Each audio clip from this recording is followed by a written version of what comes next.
good morning, everybody. Ben and Woods, 97.3 The Fan. It's Wednesday. Definitely thought it was Thursday, but it is Wednesday, which is fine. Just means another day we get to spend together this week. Short week for us. Short week for a lot of you out there. But welcome in. Good to have you. Let's get our heads right on, well, my national holiday, Thumb Appreciation Day. My wife made fun of me again the other night in bed and held up her thumb. And I told my kids, when Dad passes away, if you ever need to remember me, all you have to do is just hold out your thumb and I'll be there. I'll always be here. Look, my wife has told me since she met me, you look like a thumb. So today is Thumb Appreciation Day. So I can't wait to get home and be appreciated by my wife. It's not my favorite. It's not my favorite thing to be compared to. But I guess it works. I'm Woodsy. That's Paul Reindl. He's not a thumb. Executive producer of the program. How are you, buddy? Hey, how are you? I'm good. Happy Thumb Appreciation Day to you. My thumb does bend very far back. I have a good hitchhiker's thumb. Yeah. You do? Yeah, it's good. You would pick me up on the side of the road. It's got a real... It looks just like my head and my body. Real curve to it. Yeah. I know. Everyone's like, no, I see the resemblance. I know. Like when she said it, I was offended. This is probably... Is your forehead like the fingernail, and then it's my body. Look, the whole thing. Look hold your thumb up next to mine. It's like a silhouette, right? It's just the whole package. Oh, thumbs are very important. If it's a thumb. If it weren't for opposable thumbs, we would simply be apes. It's incredible. It's important to have those thumbs. So yeah, it's not great. It's not great. I look down, I go, oh, Thumb Appreciation Day. Can't wait to see what I walk into when I get home from work for her favorite thumb. Ann wants to know, are you thumbs up or thumbs down? Thumbs up. Thumbs up. Thumbs up. Okay. Yeah, I told the kids, when Dad is gone, if you need me, you can just hold up your thumb. I will literally be by your side for the rest of your lives. I miss you, Dad. And maybe you can put like some glasses on this. Let's draw a little 5 o'clock shadow on there. V-neck T-shirt down there. Be like, oh, there's my dad. I miss Jelly roll tattoos. Jelly roll tattoos on my face. Ben Higgins is your friendly neighborhood news anchor on the news last night. The chairman, as we call him. Morning, sir. Good morning. It's a windy, wet, nasty Wednesday. Blustery. Woke me up this morning around 3 a.m. I thought trees were going to fall over on top of my house and branches all over the roadway. So be very careful driving. I was told by Megan Perry last night while doing the news, the rain and wind is supposed to let up pretty early this morning, around 7 o'clock. So if you can just make it the first hour or two, should be pretty dry the rest of the day before a little more rain tomorrow. And then maybe we're through the storm week here in San Diego. Yeah, they've closed all the Little League fields. Kind of a bummer. Supposed to have practice today, but the fields are underwater. I mean, it rained hard up where we live. Now, again, I slept through it last night, 100%. Didn't wake up to any of the kids crying, which they were again. They got up, they got scared. They were in our room. I had no idea. I'm sleeping like a rock, man. It's great. I feel fantastic this morning. So sorry to them. But yeah, the thumb was, I was dead asleep. I was just out like a light. I didn't hear anything, nothing. I did wake up and I walked outside and I went, what the hell happened out here? It looked like a war zone. But real quick, before we get going on the show today, got one of our tier ones who's celebrating his 9th birthday. His name's Benton, but he goes by Benny. Ton. No. Goes by Ton. No, he goes by Benny. So happy 9th birthday to Benny. And he's happy birthday, Benny. Happy birthday, Benny. Big Ben and Woods fan. Did something big yesterday. Made a decision, life decision, if you will, and I have turned in my walking papers. What? At Choose Fitness. Oh, ooh. I left Choose. Really? It was a tough choice to leave Choose after they kicked you out of your lifetime membership. Correct. That wasn't why. Bought another membership. Yeah, I bought one, and now you're leaving that membership. Correct. For a sexy new gym or a younger, more attractive gym? No, it's yes.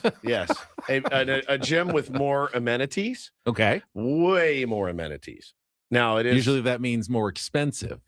It wasn't. Okay. It actually wasn't. But it was a weird process, like walking in. Oh, can I help you? Yes, I need to sign up. And you look around. Now it's LA Fitness, so Dodger loving, I guess. But they have a pool. They have a hot tub, which I've found the older I get, the harder I work out, the more I want to sit in a hot tub for at least 10 minutes after I'm done. I got to have it. Shoes they didn't have any of that. I think about my whole life, all of the cool extra stuff that you could have, like a pool, Yeah. a hot tub, a boat or a cabin, stuff like that. Yes. I've always wanted a hot tub, like number one. It's amazing. I was like, I would use that every night. Every night. And people would tell you with hot tubs, no, you wouldn't. Yeah. I had one here in San Diego. I used it every single day of my life. I would get off. Sometimes I'd do it at 10:30 when I got home and be like, oh, I used it every day. I loved it. It helps me. I am getting older. I want to recover faster, and it just feels good. Also, I hate doing cardio, and it's not because I'm out of shape or I get bored. I get really, really, really bored doing on the treadmill or even, incline, whatever. So I think a pool, I can get in there and bust out some laps, and I'm done. We are very different people. Yeah. I just get on my Peloton. I can't stand it, every single day. But Benny, it drives me. It's the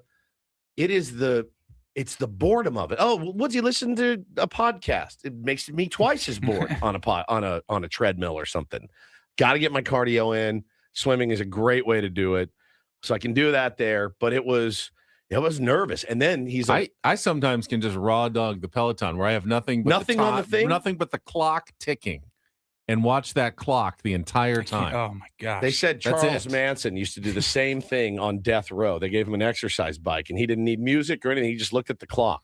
You, Charles Manson, Richard Ramirez, the Night Stalker. The only three people. You haven't heard about Ted Bundy and his elliptical routine? No music. Nope. No nothing. Yep. No, just watch the clock. Nope. Just watch the clock. I make it like 4 minutes and my innards are like, get me out of here. And it's not like I'm tired. I'm out of shape. It's because you're it's because you in your head you go, surely I've been on this treadmill for 9 minutes. You're like, nope, it's been 45 seconds. I can't stand it. I walked in though and I go, oh wow, it's huge. Like it is massive. Guy takes me back to the weighted area, which is where I spend most of my time. I like to lift weights. I really enjoy lifting weights. Pumping the iron. I don't like cardio. I like to lift. It makes me feel good. And I look forward to it.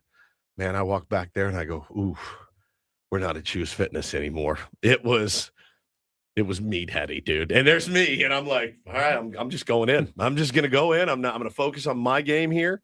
And I'm not going to worry about these guys just lifting circles around me. And it was great.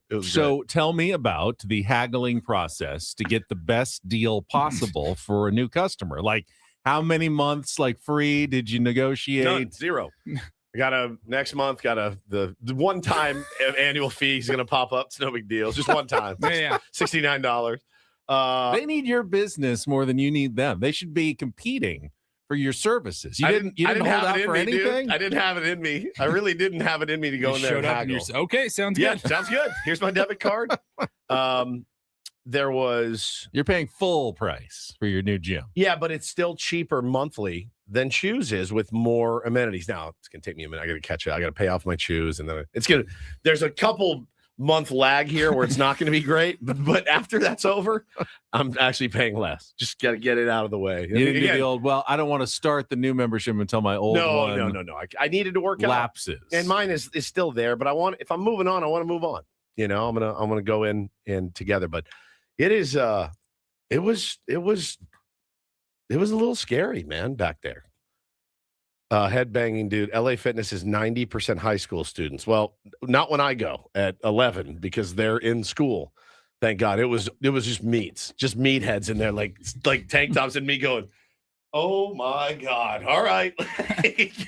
They all got together around one machine too, like one little thing, and they were, this is what I've been doing for my biceps, and they're just ripping these huge reps, and I'm like, oh my God, I got to get out of here. It's kind of nerve-wracking to start a new gym. It's like starting a new school. Yeah. You've never started a new school. Paulie, you ever start a new school, like moved? No, actually, I was very lucky. You guys, when I talk to my children at home, I said, you can rest assured I'm never going to do to you what was done to me. Nothing against, this is just what you did. My dad needed a gig, so we had to move across the country. I left at my peak in 6th grade. My peak of 6th grade. So I was smoking hot girlfriend. Like, life was good. And he's like, we're moving to Connecticut. Okay. I show up to Connecticut. I'm like, where am I? What is this, snow? And like, what, these turtlenecks? Every girl has a turtleneck on. Was this during the school year? Yeah, middle of the school year, Middle of the school year. Middle of the school year. You're in the middle of some sort of project on the history of whatever, and all of a sudden now you're in Connecticut. Just like that. Picking Overnight. up in the middle of the year. Overnight. I can't even, I know there were kids who, I remember they would like come in the middle of the year occasionally and try to start it. Every once in a while, yeah. You just feel like that had to be impossible. It was so you haven't been learning hard. what the rest of the class has been learning. You're so lost. You're so new. I just remember I go to the office and she's like, okay, welcome. This girl, Cora, he's in your class. Will you walk him there? And she's like showing me around. I was in 6th grade, man. I was a kid. I was a little kid, terrified. And I had been, I had a lot of friends and played sports and had a pretty girlfriend. Like, I was really set. And then, dude, same thing, middle of 11th grade, back to Texas. I was like, dude, I told my kids, I go, look, you may have to Did move. you see what your 6th grade girlfriend was up to? Yeah, we graduated together. Nice. We ended up graduating together. Let's say that I'm glad we decided against a long distance relationship in 6th grade. Probably smart. She found her niche, and it was with like guys that did rodeo and stuff. I was not that guy. No, you weren't. I was not that guy. You Not moved by to a long Connecticut. shot. When you move, though, you wish there was some sort of announcement that could be made. Like, this is Stephen Woods. He was actually quite popular and cool. So slide at him his in. other school. Yeah. So let's just make sure that the popular and cool kids accept him right away. Trust me, everyone. bro, He's cool. Trust us. Fight first day of school. I mean, I told them, I just said, man, I'm never gonna do that to you guys. Like, if I lost my radio job, I'll go sell aluminum siding or something. I don't care. Like, I'm here. So we're not gonna be like, Dad's got to find a job. We're moving to Bangor, Maine, so I can be on the radio. Like, it's not happening. Now, you don't have to make friends at the gym. You can. No, I know. Just go in and do your thing. Go in and do your thing. I prefer it that way. Which I prefer as well. But there's still the etiquette and the procedures, and you don't want to. Everyone's sizing everybody up. You want to be careful. You don't want to do anything that's going to make you stand out. Who's this guy? Yeah. Who's this guy? Who's this guy in our area? Mm-hmm. Even if no one actually says it, you don't want them thinking, who's this guy? For example, if you went to Venice and you look like me, right? Not in the worst shape, not in the best shape, just average dude, look like a thumb. And you show up down on Venice Beach and you walk into Muscle Beach. You're like, what's up, dudes? Can I work out here for the? Wouldn't they like mock you? Because every time I've been by Venice, Muscle Beach, it's the guys with the huge, the tank tops, and they are just. If I walked in there like me or you, and we ended up lift weights, there's no way. What if we go to Venice? Ben with some Meta glasses and said, walk into Muscle Beach and try to do a workout. To a 45-minute lift in there by yourself. You guys have a Smith machine here to do my bench press? Like, first of all, I imagine wearing Meta glasses, even outside on the beach. If people are working out and you're filming around them, they're gonna kick your ass. You're a creep. No, but so that was like the big part of my day yesterday was taking that step. It was a long walk from the car into LA Fitness, and then, oh, you can, you're all set. You can work out today if you want. I almost I'll just come in tomorrow and start fresh, but I'm like, I'm here. I might as well do it. It was great. I really enjoyed it, but I had to make the switch, man. Gosh, hearing that story about your moving out of school mid-year. Oh, Paulie, twice. I imagine it's probably more common than not. Right. I feel extremely lucky that, like, even though we moved several times as a kid, my mom always kept us close enough to the school where even if I was out of the district, she's like, I'm not going to make you go to a new school just for a year. Because even then is like, I'm out of the district, but I'm still all 10 minutes my homies. Yeah, it's 10 minutes. I'll see you at It was Little nothing. League, right? And so I got to go to the same. It was kindergarten through 6th grade, 7th and 8th grade were at a separate middle school, and then one high school. Yeah, it was nerve-wracking. I mean, you talked about being worried a lot when you were a kid, and you start a new school, and like the weird part was this, and you know how kids are, man, they're mean, and I showed up and I was dressed really nice, and there was a way that you dressed where I was from and a way that you dressed there that was different. And I literally remember telling my dad, like, I got to go get some like bummy clothes. Like this is going to get I'm going to get my ass kicked wearing this here. And he's like, no, we already bought this. And I'm like, Dad, I'm not getting, you can take me to Walmart. I don't care. Like, I need some bummy stuff because everybody here dresses like a bum. I don't know what you want me to tell you. Want to fit in. I want to fit in. And it's traumatic, dude. It was really, really, really traumatic. So I always tell the kids, like, you're good. Dad's never going to do that to you. Nothing against my dad. Like, he had to do it. And it was a great adventure. I got to see so much stuff. I'm glad we did it, but whew. I don't know how military children. I don't either, man. No. I have such sympathy and So empathy much. for them. And it's just boom. I guess after 3 or 4 times, you're like, oh, this is Maybe just just what I what I do. You know, I would hope that in communities with a high number of military, sure. Like this they're one. used to that, and people are kind of coming and going, so they make it a little bit easier. But that's got to be one of the toughest things in childhood, is picking up in the middle of a school year. Yeah. How often do you think like children of athletes, are they homeschooled? Ooh, I Do think honestly, I they think they just kind of pick a home I base? think They they pick a generally home stay base. in their home base, Florida, Arizona, Florida, where- Arizona. Texas. It's like, what about the wherever, and journeyman then- that like every year he's on a new team? Are But they moving, or they keep a home base usually, and then they just are like gone 6 months out of the year? It's probably different for everyone, but we've seen it here. You know, there's been plenty of guys. I mean, if you sign a 4-year deal somewhere, Yeah. you may move Yeah. your family Settle- at that point. settle down. But Because you can't move your kids every year to a new No, school, no, new neighborhood, new no. everything. Radio's just as bad, if not Yeah. worse. I mean, there's guys that have traipsed across this country for the next big gig in Cleveland, and then that didn't. We're going to Detroit, and now we're going down to Miami, and there's guys that have had 12 gigs and like I can 15 see years. a world in where you're like a single guy and like that's what you're doing. You're just grinding, trying to start your career. That's I can actually totally see it. fun. Yeah. But like as soon as you have a wife, kids, more like can't do it to them. that's a huge move every time. And like I know you're talking about guys that are like every year they're in a new market. Yeah, 100%. And then there are baseball players too that are they're like they want to live the life of the 1 year, mercenary. Yeah, the 1 year mercenary. They're Yeah. like, I'm going to sign a 1 year deal for the highest bidder every year, and I have no problem. I'll live in Pittsburgh. I'll live in Cincy. I want to make the most money I can in this limited time, and that happens all the time too. But yeah, man, right here, went to 7 different schools in 12 years while growing up in San Diego. Yeah, at least you stayed in San Diego, but still, it's traumatic. As a kid though, a new school district might as well be a new city. Yeah, might as well be all bunch of different people. But anyway, yeah, Tommy Pham is a perfect example. He's like, give me the best 1 year deal I can find, and I will go. And some guys don't have a choice. They don't some get guys don't offered have a choice. multi-year deals either. Yeah. They're always going on a 1-to-1. That's right. So ballpark, how much do you think you've got left on your Choose membership? I've got till February 26th. So I pay February, I'm done. So that's the last day I can work out at Shoes. Okay. So then my LA Fitness one time. So you've already paid. Yeah, one time my yearly fee. I had to buy out of my contract for $58. So tag that on to my monthly. Then I got to pay the $69 LA Fitness fee. And then Did you have like a 1 year agreement I or had a year. something? I signed a year because I thought I'd be there. And then I was like, they have 2 bench presses, man. Two. There's 2. So if you're in there and it's busy, you're like, what am I doing? Yeah. This place, you walk in, you're like, oh.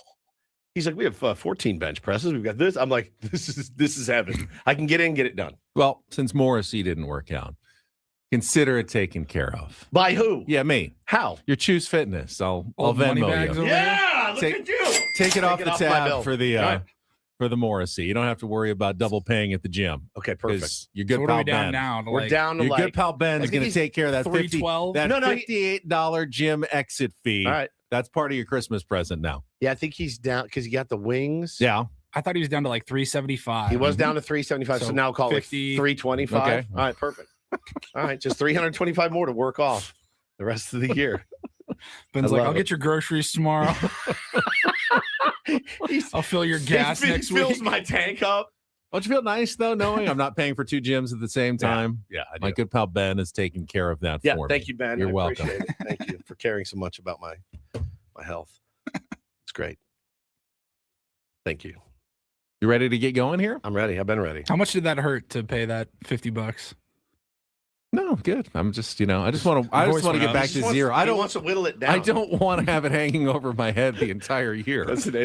Hey, you want a Coke? I got you.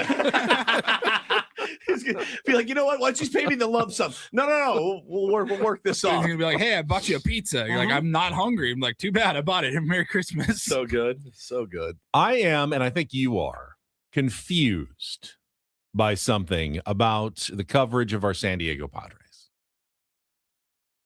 and the predictions for the Padres this season. Yeah. Can we talk about that here? Let's do it again. I want to talk about this because this is pretty wild, you guys. There's something I'm missing. There's something, I am completely a blind homer. I'm completely wearing rose-colored glasses. I'm not saying they're going to win 115 games and cruise to a World Series, but they got to be better than what this guy has them at. I'm seeing all over the place different prediction models that don't really look good for the San Diego Padres this year. Like at all. I'm trying to figure out what I am missing. I want to talk about that coming up. We'll set the menu for the Wednesday edition of Ben and Woods as spring training continues. We'll talk about a very costly loss for the San Diego State Aztecs last night at home to Grand Canyon, and that's not maybe even the sum of the bad news. I will let you know what else hurt the Aztecs last night as well. We'll get to all of it coming up as we get started here on a Wednesday morning. Ben and Woods and Paul on San Diego's #1 sports station, 97.3 The Fan. Gambling problem? Call 1-800-GAMBLER. GEGE 0000466. For a full list of games and rules, play at 7 Mile Casino. Visit 7milecasino.com. All right, it's been nasty on the roadways this week. The last thing you want to do is driving out to one of the casinos that is like 45, 55 minutes away, winding roads. You know that they can be treacherous. If you want to play cards, there's only one option. It's the best option. It's right down the 5 freeway, 7 minutes in Chula Vista. You're not putting your life on the line on the back roads of San Diego when you go to 7 Mile Casino. No, it's a place you can go sit and kill some time, too. They got California-style blackjack, Texas Hold'em, Pie Gow, and Baccarat. They got delicious food, friendly dealers, smoke-free environment as well. Look, if you like slot machines, you're going to have to make that trek. Sorry, they don't have slot machines there, which I love because I don't like the sound of them. I have a decent time playing them. I just don't like the sound. It drives me insane after a while. This is just a really cool place to relax. Yeah, again, nothing wrong with those other places. We're just telling you why 7 Mile is so great for card players with their options. I know it's rainy right now, but when it's nice, the patio is beautiful. They get a full bar at Sammy's at 7 Mile. TVs all over the place, not just in the restaurant, but like when you're playing cards, you can watch the games are on all the time. It's comfortable. The dealers are friendly. They take care of high limit players. They know how to take care of their players. You get 35% off food when you order when you're playing at 7 Mile Casino. Hey, check it out this week. Make a plan to visit 7 Mile Casino, just 7 minutes from downtown. Let's get our first check of traffic this morning from Kelly Danick.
He just here. I'll show you a little. Just a little. Please don't. Just a little bit. What hurts on you? Nothing at all. A little bit. Nothing. Now, So let's say whatever you're about to touch is the only thing. Let's say It's gonna hurt. Right? All right, yeah. Okay. Pretend your knee hurts. Pretend your knee. It's going to in a second. Right here. Oh, that is not pleasant. And this pool on this roof. This is all for you. The all-new Humul Casino Resort, now open.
Oh, you missed that post. You missed it. I know. Woods gave me the point. He said, wait for it. Wait for it. Wait for it. I'll tell you when to jump in. Yep. The Cars. Yeah, so good. I don't know if we're missing the bus or the national prediction market covering the San Diego Padres is missing the bus. Did you ever miss the bus when you were a kid? No. Speaking of horrible childhood feelings. I was very. I didn't get. Remember, I didn't get off the bus my first day and ended up back in the bus yard. That's right. But I forgot about I didn't miss the bus. Too afraid to get off the bus. I just didn't. I didn't know It's a when to get off different the one. bus. I want to talk about this because there are some somewhat dire predictions about the San Diego Padres 2026 season that I just don't get. We'll talk about that coming up here. We will talk, of course, to spring training Sammy Levitt a little earlier today. I like that. Mix it up as time slots. I like that too. We've had him late in the show the first few days, but he's going to join us at 7:35 as seemingly new guys arrive every day at Padres camp. Yesterday it was German Marquez and Walker Buehler spending their first day in Padres camp. It was weird seeing Walker Buehler in brown and gold. It was. We talked about it. We played some sound yesterday. A little odd. Don't know if he's going to make the team or not, but I was texting with Sammy yesterday when the Padres announced their start times for everything this morning. The clubhouse is opening 3 minutes ago this morning, and he goes, "Good God, that's early." 7:30 Mountain Time. Mountain time. So Wow. they're getting started real early today. That's why he was like, I'm free at 7:30. Dude, that's fantastic. Perfect. Pop on. I love Let's it. do it. I love it. I loved his little slice of life yesterday, too, Sammy's. Different than what mine would look like. Yes. Yeah. In between Sammy and our Padres discussion here, we'll talk about the Aztecs, their loss last night, and why things could be slipping away a little bit for San Diego State in terms of their chances to get an at-large bid to the NCAA tournament.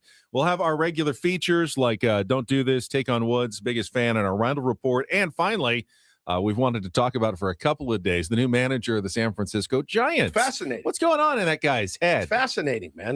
Tony Vitello. I'm not Tony Vitello. Tony Vitello. I'm not hating. I'm really not hating at all. I just am riveted. It's like a show on Netflix that I'm hooked on.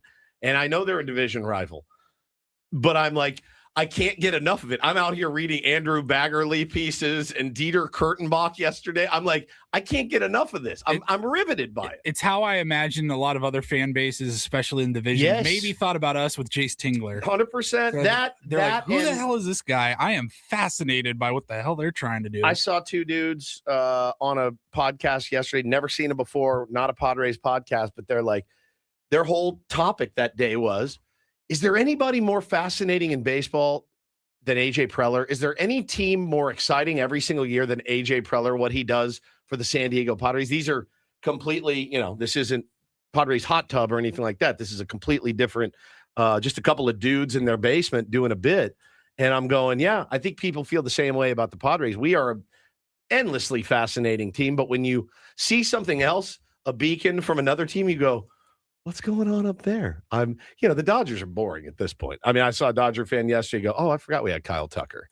And those are the ones that make you want to jump, jump on a fence, dude, and lose your mind. But the Giants are fascinating to me. And I can't wait to see how this plays out. Hopefully not great, but they're an interesting topic. So let's get to our confusion, because I think you and I share kind of some of the same feelings. Last year, the Padres, if memory serves, were predicted to win around 84 to 85 games. And with good reason. They had giant holes in their lineup in left field and behind the plate. Holes that they never really filled until the trade deadline, and continuously held the Padres back for much of the season. But they filled those. They filled those slots at the trade deadline with Ramon Laureano and Freddie Fermin. Two, I think, and Mason Miller, really solid players. They also picked up Mason Miller, also added J.P. Sears. They did a lot of upgrading to their roster last season at the trade deadline. Yep. Now, if you look at their offseason, like literally from the end of the World Series to today, and we're seeing a lot of grades come out, ESPN, The Athletic, you see a lot of C-, C, sure. C+ for the Padres. It was a fairly, for AJ Preller standards, certainly calm, not all that interesting offseason. They brought back Michael King. Until the other day, he signed 5 players. Yeah. Now, again, those 5 players, I think, combined to add exactly 2 wins. But nothing in the superstar vein that's going to get the national media excited. But what I think I don't understand is, and I'm reading in The Athletic right here, like the projection systems, Fangraphs not buying it, projecting the Padres to have their second losing record in 7 years.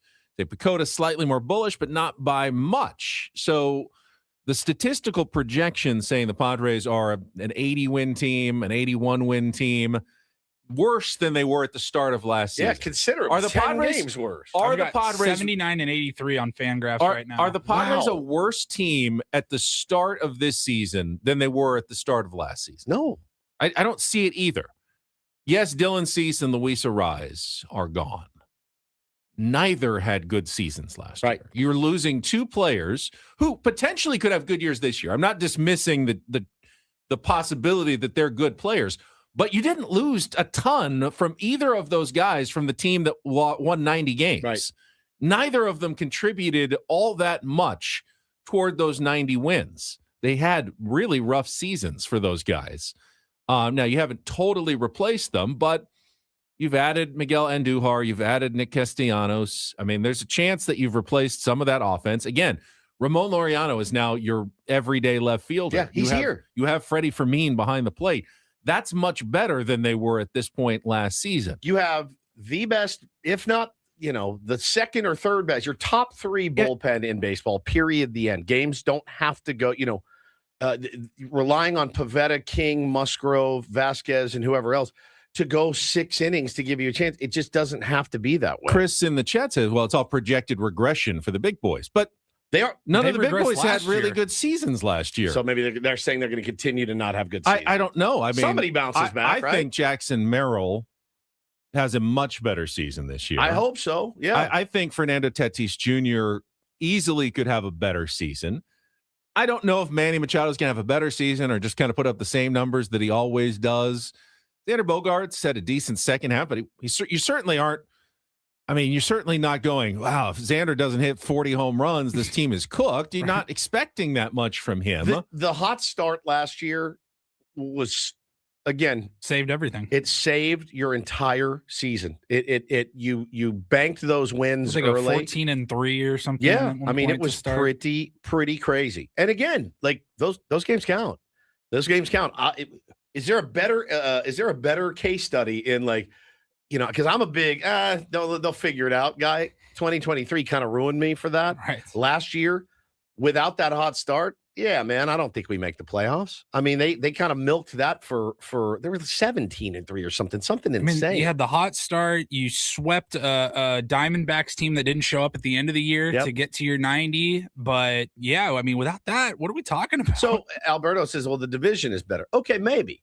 But if you look at some of the teams that they have ahead of the San Diego Padres, Fangraphs, that is, with a better chance to win the World Series, it's hard for me to agree that the Minnesota Twins have twice the chance to win the World Series at 1.2% over the Padres' 0.6%. That's insane. That's insane to me. The Minnesota Twins, who have just lost Pablo Lopez. Your projection system is flawed when I hear something like that. The Diamondbacks are ahead. Okay, people are, with the Diamondbacks, they signed Merrill Kelly and Zach Gallen.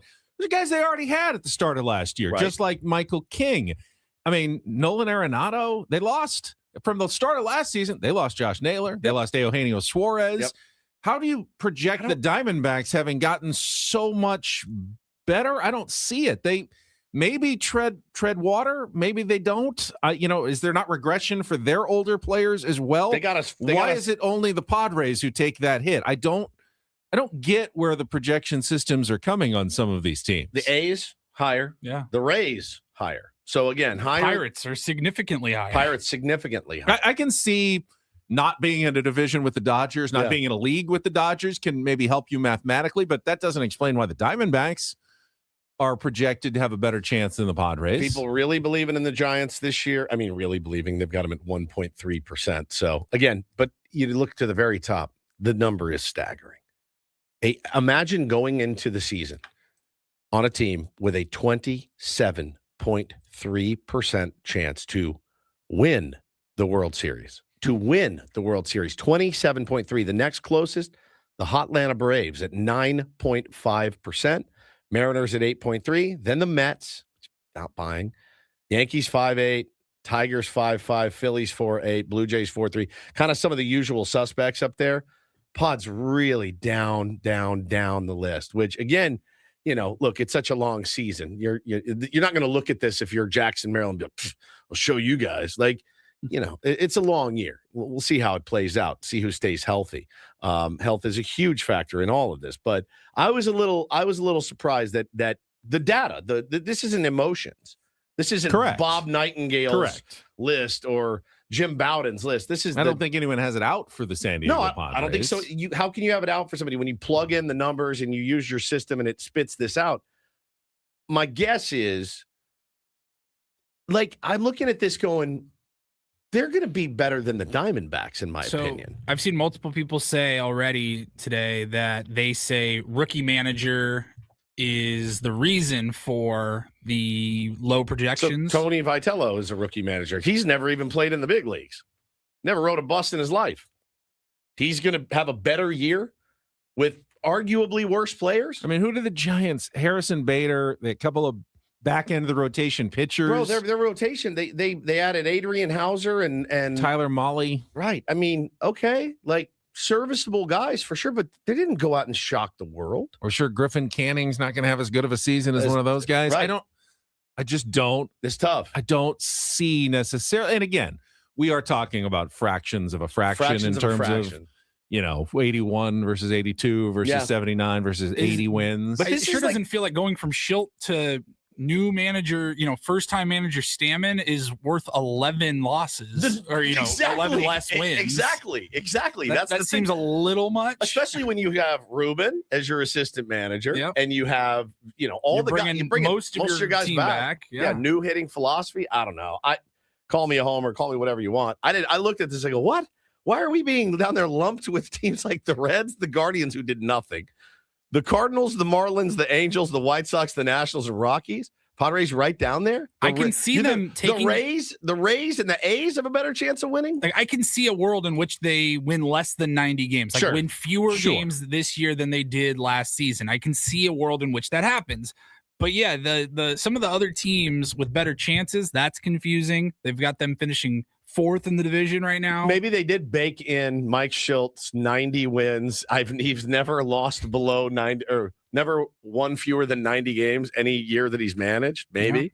Yeah. But anyway, I don't see – it's hard for me to see Craig Stammen torpedoing like 12 games. Be like, I'm sorry, I just – rookie mistake. Like, I mean, yeah, it's going to be rough sometimes. But there's rough nights for everybody. Safety valves here. Like, yeah. Craig, we actually need 9 guys in our lineup. You've only put 7 in. We're going to forfeit this one, unfortunately. Like you don't know what you're doing. Taylor's basketball coach leaving 4 guys on the court for 15 minutes. Hey, Craig, you have 4 guys. Oh, where's the other one? He's over with his parents. Craig, Fernando can't bat back to back, right? Right. He has to wait his turn and he'll come back again and 8 hitters. I'm confused. I'm still shut up, Purple. He said turd polishers putting in work. I just don't understand it. It's not even so much about the Padres. It's about the teams that are like right above us. I'm like, that you're giving the Twins a better chance to win the World Series. I know that they play in a division, the Central, which is fine. But again, they got the Tigers, they got Fromber, they got good players. The Guardians are, they always find a way. Like for the first year in a long time. And why do I feel so excited about this year all the projections for the first year in a long time? And the Padres have made the playoffs 4 of the last 6 years. I'm not going into the year like praying at least 3 guys have miracle seasons. I feel the same way. That feels solid. I feel like they're solid other than, maybe 5th starter, which I don't know who it's going to be and how it's going to look. Otherwise, I just be who you are. Let's go play. Like if the guys who are on this roster just go out and kind of be who they are. No one has to have career years. They just have to have normal, decent years of what I'm kind of expecting, which is what I would think a projection system is all about. Like, no, we're not predicting that this guy is an MVP. I'm just saying to go out and have your normal season. I think the Padres are a pretty darn good team. What do they have the odds? I don't know what I'm missing. What do they have the odds to make the playoffs? Probably Fangraphs, 20 something. Pull that up because I want to see if those make the playoffs. 22.1. Okay. What do they have the Twins at? 26.6. What do they have the Giants at? 37.4. What? The Giants are almost twice as likely to make the playoffs. What do they have the Diamondbacks at? 32. You're effing kidding. I just do not see it. Corbin Carroll is out. He's out for a while. Like, he's got a hamate. Like, Dodgers have a 99%. Giants at 37.4%. Diamondbacks 32% chance to make the playoffs. Padres 22.1%. And the Rockies 0. The Rockies. I'm hanging a 20. I'm hanging a 22.1 in the locker room, dude, and being like, "This is what they think of you guys." That's crazy, man. I mean, that's crazy. Without even thinking about analytics and looking at any deep dive number projections, anything like that, I look at the roster right now today, and I go, 85, 86. Yes. Go hot, win a couple extra games. Maybe they drop a couple extra games, but somewhere right in there. I mean, I don't know that I would have started with a 7. I need an impartial mind. Like, I need somebody that's impartial. I need, Saris at some point. All right, let's 79 and 83. Is that let's ridiculous? Check traffic. We'll follow up on the numbers and what we're missing. I also want to talk a little bit more about Nick Castellanos. Is this a riskier gamble than maybe we have been talking about the last couple of days? We'll get to that after traffic on 97.3 The Fan. From the 855 Kent Ross Traffic Center. Injured? Demand justice. Demand Jurowitz. 855-GetRoss.com. Here's Kelly Danick. This game day traffic report is brought to you by Crystal Geyser Alpine Spring Water. Speaking of water, we've had numerous accidents on our very wet roadways this morning, guys. Fresh blocking the fast lane westbound 8 El Cajon Boulevard. Now, I can't confirm anything, but it's disappeared off my screen. So it looks like north and southbound 805 may have reopened to eastbound 8 connector. Yeah, overnight fatal accident had that shut down all morning, but looks like you can now access that north and southbound 805 to eastbound 8. Vehicle facing the wrong way over to the right shoulder, northbound 15 just past Friars Road. And we've got southbound 15 past Valley Parkway. Some sort of debris reported in the fast lane. Yeah, speaking of debris, these heavy winds and stuff have been blowing stuff all over the place. So just a good idea to be extra alert, keep your speeds down out there. What makes Crystal Geyser Alpine Spring Water different? They always bottle their Alpine Spring Water less than 1.5 miles from the spring source. And all of their bottles are made with 50% recycled plastic from their own recycling plants. Crystal Geyser, bottled at the spring source. I'm Kelly Danick with Ben & Woods, San Diego's #1 sports station, 97.3 The Fan. Broadcasting live from the Bill House Studios. We know how. It's Ben and Woods. I think the transition from the Phillies to the Padres has gone pretty smoothly so far for Nick Castellanos. Everyone seemed pretty happy to have him in Peoria as part of Padres camp. But I was reading this morning. Remember Jason Stark does that off-season poll of executives and coaches and managers, Sure. anonymous poll. Yep. And he put it out a couple of weeks ago, but he added a question this year that he didn't include, and he wrote about it this morning. He said, for the first time ever, I asked them all, who's the biggest subtraction? Like, which team is the best off by getting rid of a player? Yep. And even though this happened weeks ago, before the Phillies had actually gotten rid of him, the most common answer was Nick Castellanos. And every executive going, I know he's still on the team, but I'm pretty sure he's going to be gone. Wow. And getting rid of Nick Castellanos is going to help the Phillies more than losing any other player in baseball is going to help any other team. Man. And well, I got, really? Was it that bad? So the John Marks interview yesterday, if you missed it here on Ben & Woods, was right around this time. Talked to our pal from Philly. And he laid it out. He goes, year one, did and said the right things. I read that piece about him too that said, he's a Miami guy. He wanted to be near Miami. The Phillies gave him a ton of money. Couldn't really turn it down. Took it. Things went okay. Things went pretty well for him. He got some massive hits for them in the postseason. They never won the ultimate prize. So Been there the last 3 years? Yeah, 3 years, 3 full seasons with the Phillies. And John told us too, like, hey man, by year 4, it's probably time to go. Which, okay. So you're going to love him on a 1-year deal. Which is exactly what we have him for, which is fine by me. So one man's trash is another man's treasure. Oftentimes in sports, we've seen it, I don't know, 1 billion times.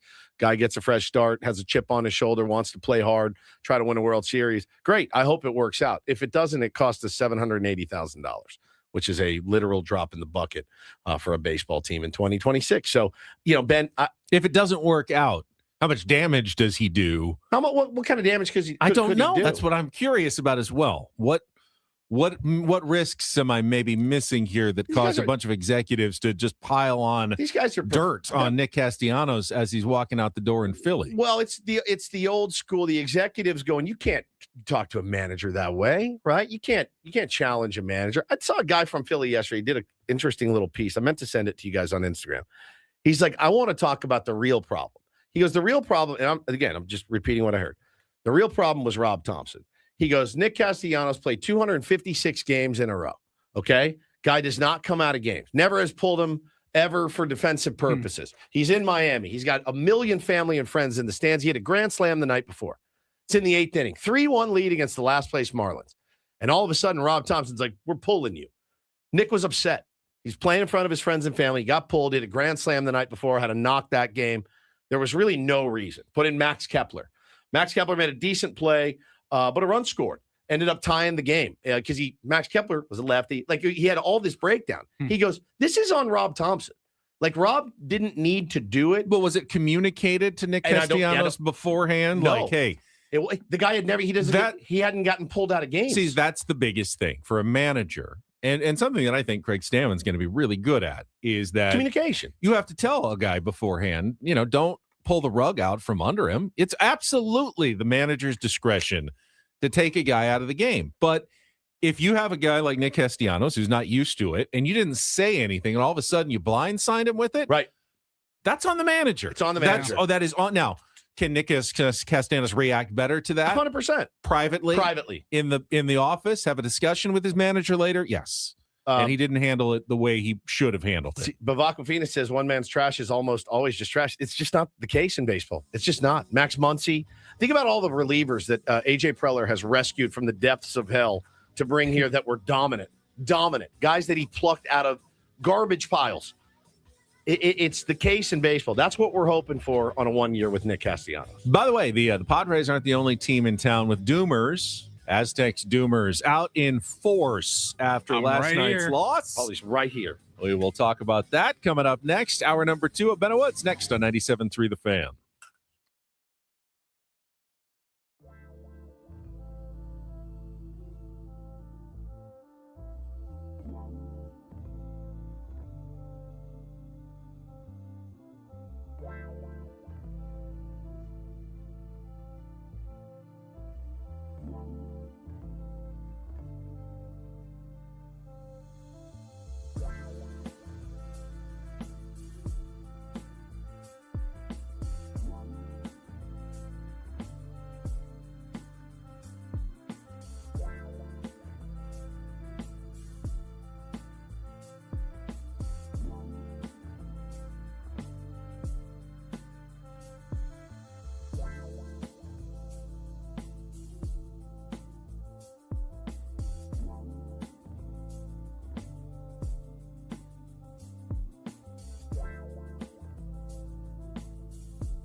Officially, welcome to the Padres. Griffin Canning signed his deal yesterday and is in camp for the first time this morning. Got some sound from Griffin Canning that we can play for you a little bit later, courtesy of our Sammy Levitt, who will join us at 7:35, spring training. Sammy, day in, day out coverage from Padres spring training at the Peoria Sports Complex. We're just 2 days away from the first game against the Seattle Mariners on Friday afternoon from Peoria Stadium. Yeah, I mean, it's crazy. Based on the Fangraph reports, we're going to lose 14-1. Apparently. Craig Stammen's going to have Jake Cronenworth pitching, and it's going to look like one of those old 97.3 The Fan lineups that used to come out. You know, Eric Hosmer at short, Will Myers on the bump. Three catchers. Remember those? Yeah. The best. Got to avenge the Vetter Cup loss on Friday. We don't. No. We really don't. Really don't. Hey, shout out to our boss, Adam. He's flying back to Atlanta. He's a new uncle. Congratulations, yes. Kluger. I wrote, Tony Gwynn Jr. wrote back, be the cool uncle. Is Adam the cool? Is there any way that Adam is the cool uncle? Uncles are, I think, inherently kind of cool. I've had good uncles. I've had good uncles too. I got great uncles. I've never met, I don't know anything about Adam's brother. Me neither. Do you think Adam's brother is a cooler uncle to Adam's children than Adam will be to his brother's son or daughter? I need to see a picture of him. Is that weird? I need to see a picture of what he looks like. Adam's brother? Yeah. Because if he looks like Adam, it could be just like an uncool off. Like, let's see who can be the most uncool uncle. I don't picture Adam as a cool uncle. I just don't. When did everybody start being referred to as Unc?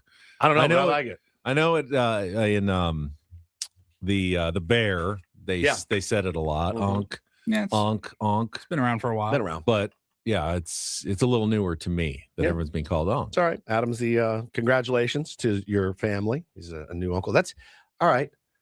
Is that fly across the country worthy? If it's his first kid, I'd say it is. So he told me that this is his second nephew. He hasn't even met his first one yet. Wow. Okay. Who's like a year old. So he's like, I got to get out. I got to get out there and meet all the nephews. Now I Gotta got get two. It's probably worth a trip across the country. Hey, do you have to keep crying like that? It's gonna be great. Uncle's a role that's hard to mess up. You don't. Yeah. I mean, parents, tons of responsibility. Grandparents, not quite as much, but still, Yeah, a lot. you're pretty involved. Yeah. Uncle, it's really whatever you want it to be. Fly by night. Yeah. I mean, drop in once every 3 years with a present. You're probably doing a pretty good job as uncle. Yeah. There's not much to it. Well, congratulations to our boss, Adam, and his new nephew. Did you want to talk Aztecs? I You want to did. continue to No, talk Padres? I want to talk a little Aztecs. And, Paulie joined the Doomers group. Last night was a bad game for the I've Aztecs. been in the Doomer group for most of the season, I think, but last night was kind of the nail in the coffin, I think, for the season. Not going to lie. It was a costly 10-point loss to Grand Canyon. Get swept by a team that is only metrically so-so. It's not as bad as the Troy loss, but it's another home loss, their first home loss in conference. It's going to be a mountain to overcome. Now, The Mountain West. to overcome. well, okay. So the one thing that I disagreed with is that eliminates them from any at-large contention. If they win their last 5 games in the Mountain West, including Utah State, at New Mexico, UNLV, at Boise State, at Colorado State, they'll climb back into comfortable at-large territory, going into the Mountain West tournament. I just don't know that any team can win those 5 games. Have they been at all this season in comfortable at-large no, territory? but that Not would, once. That would be 3 quad 1 wins down the stretch. That would put them in comfortable territory. What they've been missing all year are those quad 1 wins. They didn't get any in non-conference. They only had 1 so far in conference play, and they may have lost that one last night because Nevada on the road, their only quad 1 win. Yep. Nevada lost San Jose State last night, which is they were like 59 in the net.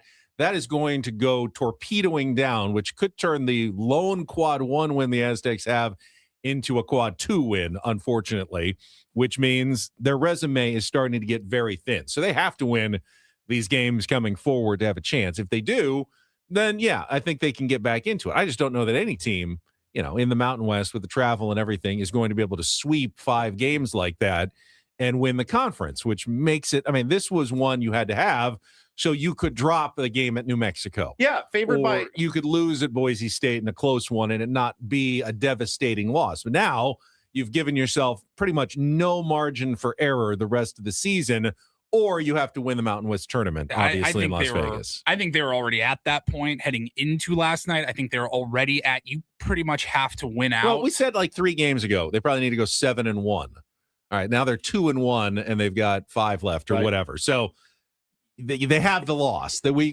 gave them 1 loss. They just spent it in a really bad way. I don't think that you were expecting that to be the 1 loss, though. Yes, but that means their wins would be better if they get them. So it's not over. It's just a really tough road. Now, why did they lose? Listen, if you are, just so you know, guys, he does this with every team, not just the Padres. Just so you know, I'm just trying to be logical. I'm giving you my logical take on it. But he does it with every team. Listen, at the end of the day, they're favored by 8.5 at home. I flipped it on with 2:35 in the first. I'd get the kids down. I put it on, and I go. Ben had text. He goes, "God, these guys just do not look good." As soon as I put it on with 2:35, they look like the greatest basketball team on the planet. Phenomenal stretch at the end of the first half. Yeah. And it was one of those things where I thought to myself, I bet you they don't want to. I bet they wish it wasn't halftime right now, because that's what kind of run they were on. They couldn't miss. The defense was staggering. They did the Tay Simmons with the jam. The alley-oop was unbelievable. Miles Bird with a clutch jump ball. It was unbelievable, man. They played their asses off. And then the bell rings, and they got to go into the locker room. Second half starts, and it's like, oh, I texted you guys. I go, this isn't good. These guys are running running all over the court right now. It's terrible. You know what I saw, man? I saw a lot of ill-advised shots, and I know nothing about basketball, but I saw a lot of ill-advised shots, Benny, and quick shots when there didn't need to be one. I saw a little bit of disinterest from a couple of players, and I just saw a little bit of panic. GCU is extremely athletic. I was just blown away with how athletic they are. They're tough to defend. They're tough. They're big. But they're fast. They're chucking up threes. They're going in. What'd they end up? 7 for 19?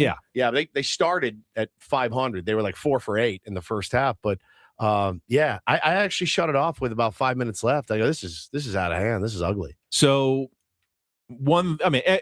teams are going to have off nights, and the Aztecs had a bad night. And unfortunately, Reese Dixon Waters had a bad game. Yep. Magoon Guath had a bad game. BJ Davis had a bad game. You can't survive all 3 of those guys. Miles Bird actually was the only one who had a decent game. 18 points, maybe only 3 3-pointers the Aztecs made. They were 0 for 9, I think, on threes, other than Miles Bird shooting them. You're just not going to win many games playing that poorly with that many guys having an off night. And it's basketball. That will happen. The problem is, you said it as well. Halftime came at a bad spot. Bryce Drew, the coach at Grand Canyon, said, we needed halftime. Halftime kind of saved us. Like, if it hadn't happened, we might have gotten run off the court, but we were able to get back into the locker room, regroup, and come out. And then in the second half, as you said, just sloppy. Looked like the ball was covered in butter. Reese couldn't even hold on to it. 13 turnovers, which is way too many, especially in a home game in front of your own fans. Way too many turnovers. The shots weren't looking good from just about anyone. BJ Davis wasn't hitting anything at all. What happened, man? Because we talked about it before the show started. I said, if you had sat Brian Dutcher down, at the beginning of the year, he had to be overflowing with pride, confidence, hope with what this team had. You remember the feeling of elation when Miles Bird said, "I'm coming back." Magoon Guath says, "I'm coming back." You're like, who's beating this team? This team is a Sweet 16 at a minimum. You felt like, with all those guys coming back, and then the guys he recruited, it just hasn't worked. As it turned out, 2023 Padres. So as it turned out, the return of Miles Bird and Magoon Guath, as celebrated as that news was, hurt the Aztecs in multiple ways. First, they had already brought in transfers to replace them. Unfortunately, those transfers have not played well. Maybe because, they thought they'd have a different role because they weren't expecting Guath and and Miles Burt to be there. But Jeremiah Odin, Sean Newman, have never really gotten totally into the sync with the Aztecs. So that's two players that you're playing that haven't really been contributing for you. And then Miles Burt and Magoon Guath have not been as good as you expected as well. So now, all of a sudden, that's four guys, almost half your roster, not contributing the way that you thought. Yep.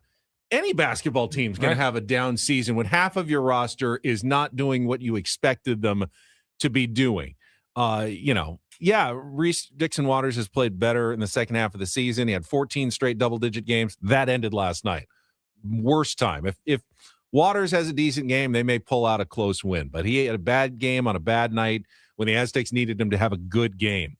BJ Davis has been really good, but he's kind of hit a slump in the second half of the season where he hasn't been quite as good.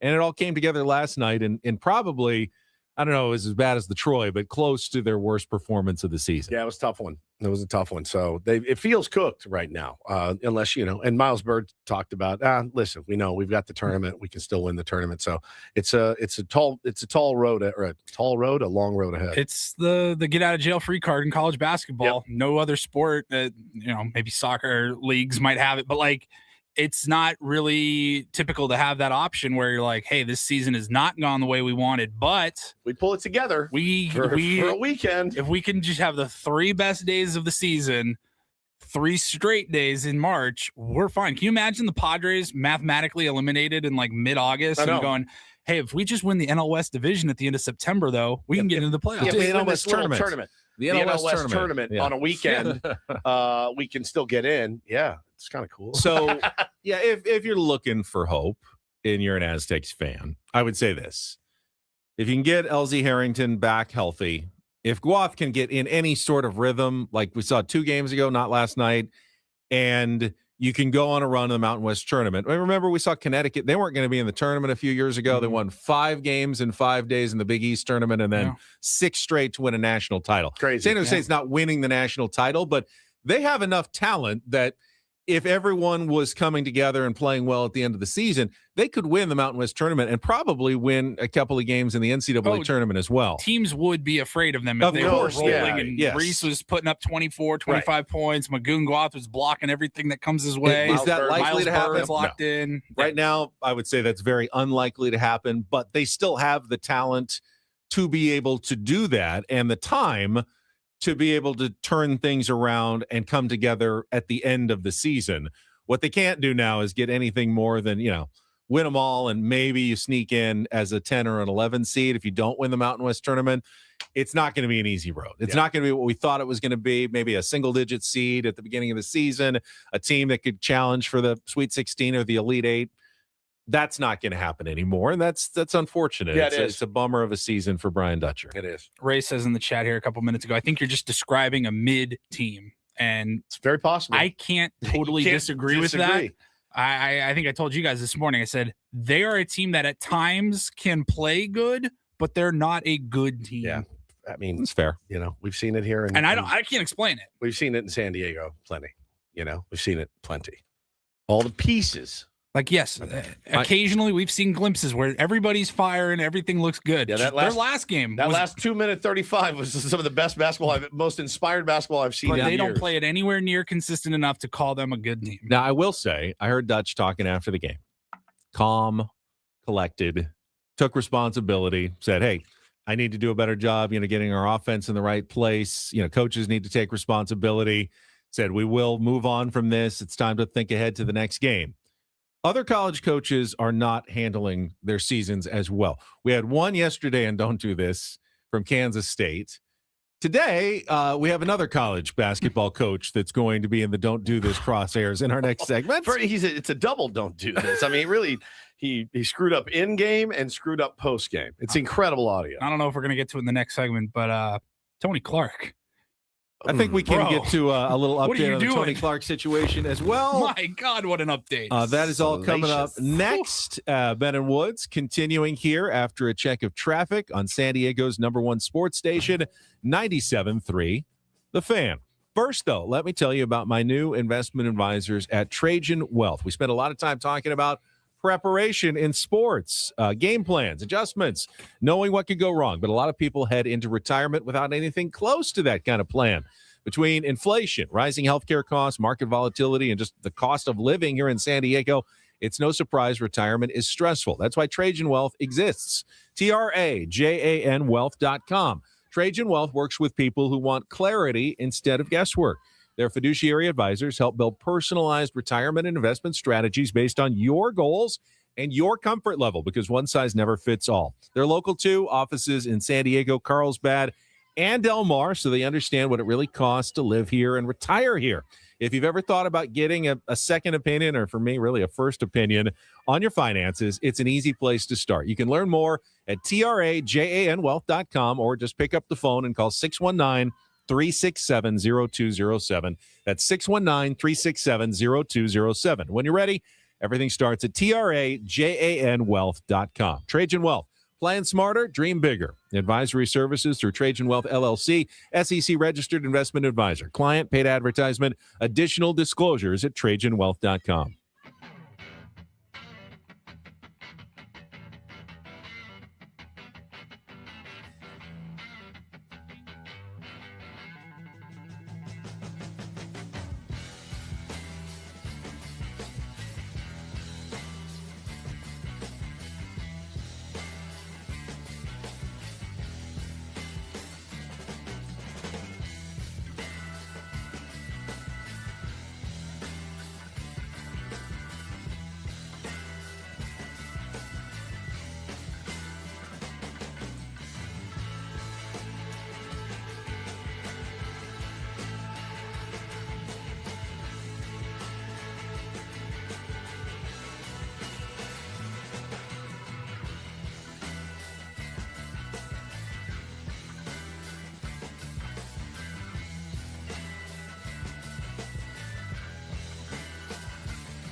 Hey player, this is all yours.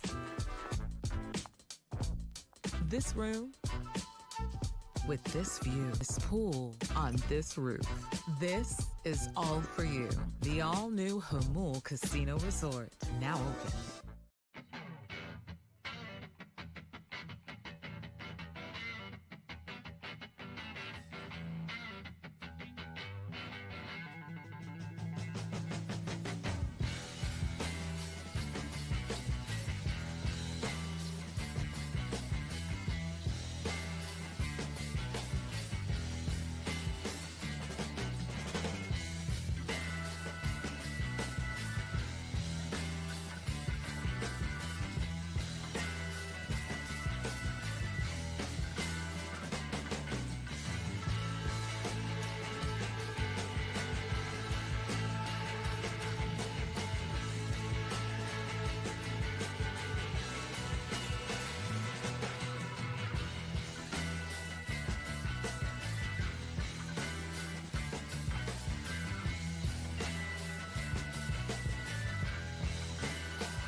Just a few minutes away from spring training, Sammy, an early visit from Peoria coming up at the bottom of the hour. First, though, it's time for Don't Do This, brought to you by Dixie Line Lumber and Home Centers, helping San Diego homeowners and contractors fix it, build it, and enjoy it.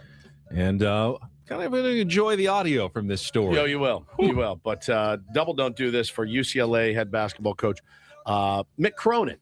So, by all accounts, Stephen Jamerson II is one of the best kids. Just a great, great kid on and off the court, the whole bit.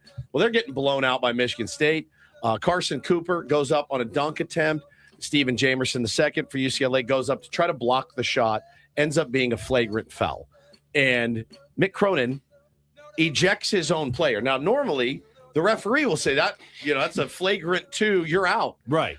In this case, it was just one technical. He could have stayed in. He could have stayed in the game. And his own coach grabbed him, pulled him, pointing. Jamerson's going, what? What do you want? He's like, to the locker room you go. Go. Sends the guy off the court, sends this message, right?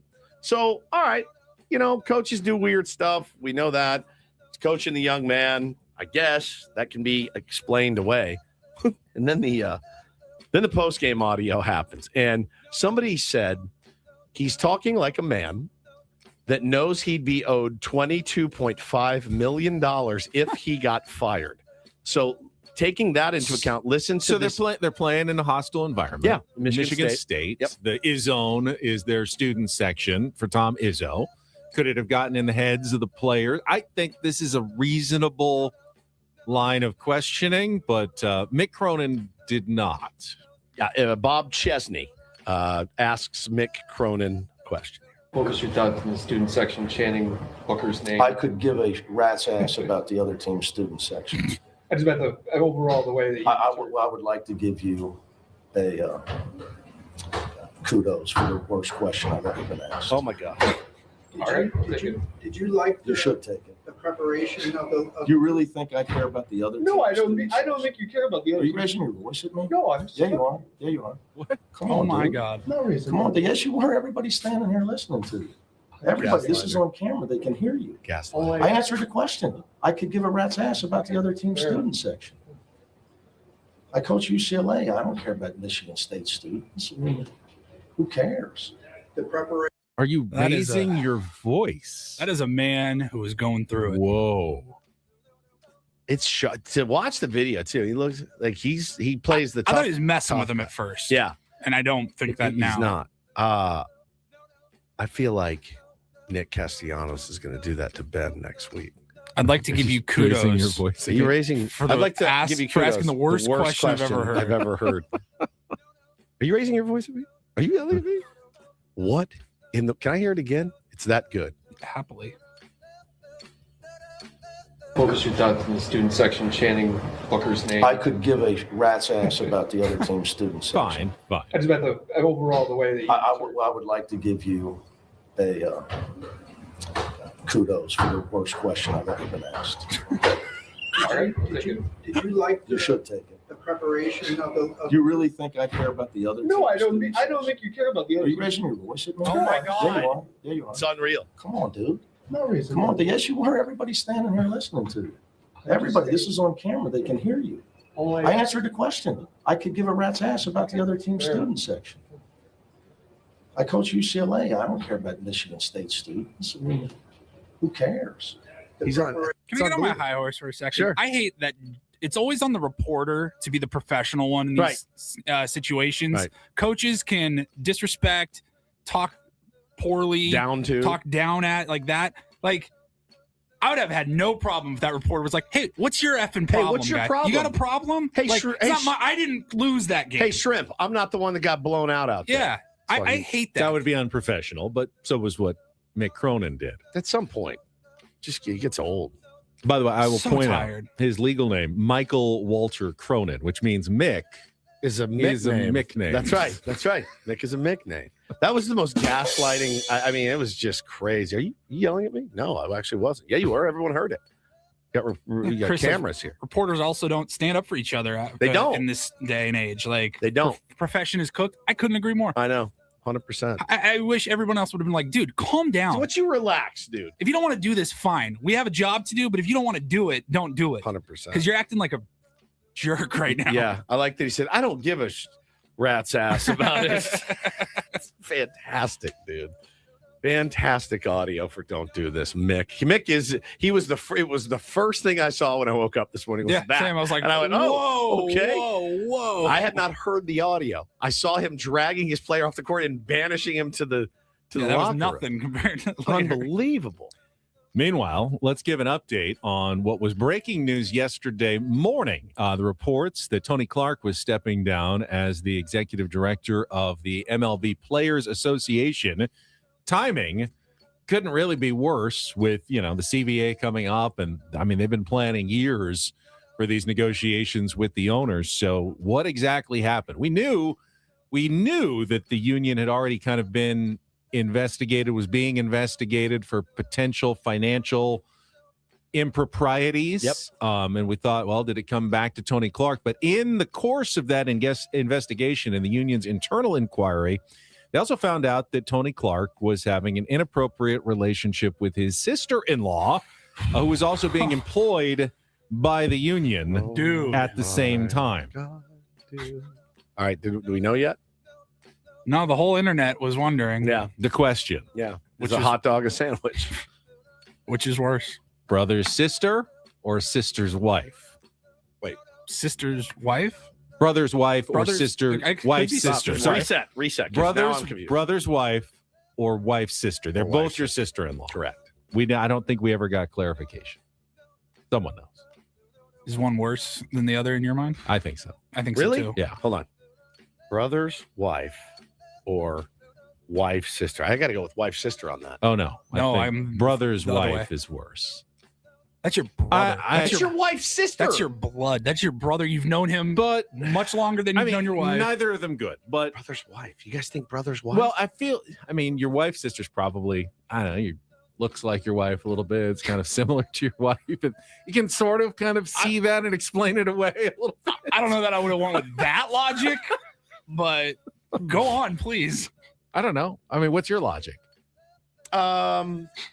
It's your wife's sister is my logic. That's all I can say. I really don't have a good. It's your brother's wife.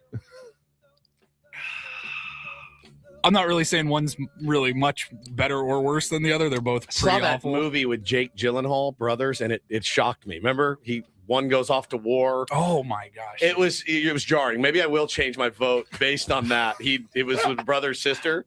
That was pretty gnarly. No, brother's wife. I'm Wife. sorry.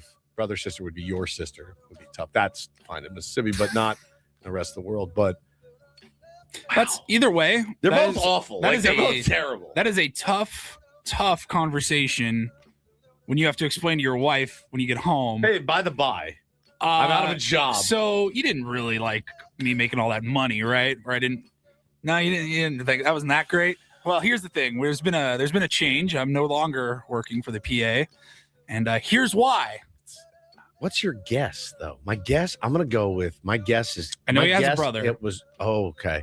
My guess is going to be wife's sister. That's my guess. Do women really like the Snow White beard thing? I think it looks cool. Emmett Smith's got it too. Yeah, I think it looks awesome. Yeah. I don't like it on me. No, but if I There's look like Tony Clark, there's no contrast in my face. So like, I it think looks good on him. I think it's You have badass. to have darker skin to make the Yeah, Snow White beard 100%. work like that. Yeah, you can't look like Edward from Twilight and have a white beard like me. So, is it brother's wife? Brother's wife? Brother's wife? I just don't know. It's a bad look. And again, they had to have an emergency meeting. They have to name the new head by today at noon or something. So guys like Jake I think Cronenworth, like their and head lawyer is going to take over on an interim basis with Bruce Meyer. Bruce Meyer.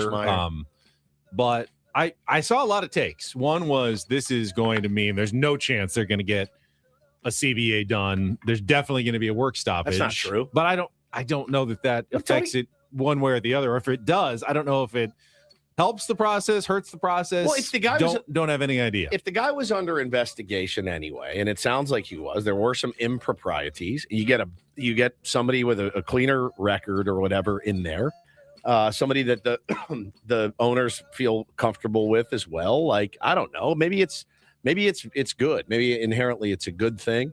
The owners are giddy about this. I can promise you that. They're looking for any crack you can find, and that's a big one. So, but again, it's February. Got it done.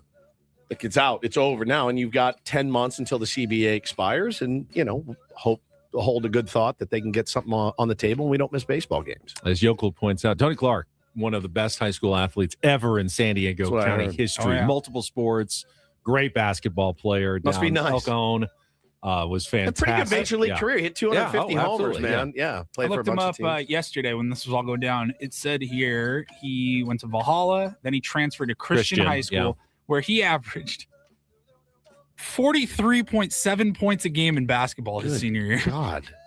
That is 40. That's not even the sport he pursued. Yeah, crazy. That's hard to do in like 7-minute quarters or 6-minute quarter they play in high school. All right. And finally, some good news, everybody. I know DD mega doo-doo. I know Mrs. Woods is elated right now. Michaela Schifrin, good for her. One of the most dominant skiers in history, Ben.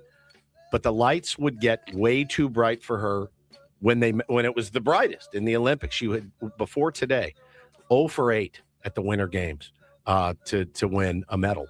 And she won a silver in 12 years ago. 12 years ago.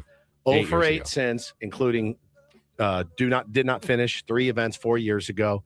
The mental health issues that came up then. She's back. She won a gold medal today, and it was just incredible. So congratulations to Michaela Schifrin for overcoming a lot of the odds, man, and won a gold medal when the lights were brightest. And got it in her signature event, too. She's probably the best slalom racer in history. I think it would have been disappointing for her not to finish her career with a gold medal in that event. Pretty so that cool. was huge. Also, San Diego won a gold medal yesterday in monobob. Alana Myers-Taylor from Oceanside is the gold medal. 41 years old. Oldest ever female gold medalist at the Winter Olympics. Wow. 6-time medalist overall, but her first gold. It's the bobsled for one, the monobob. Love it. Instead of the 2-man or the 4-man, this is just the 1-woman monobob. That was I like saying monobob. I know, we can tell. Say it again. Monobob. There you go.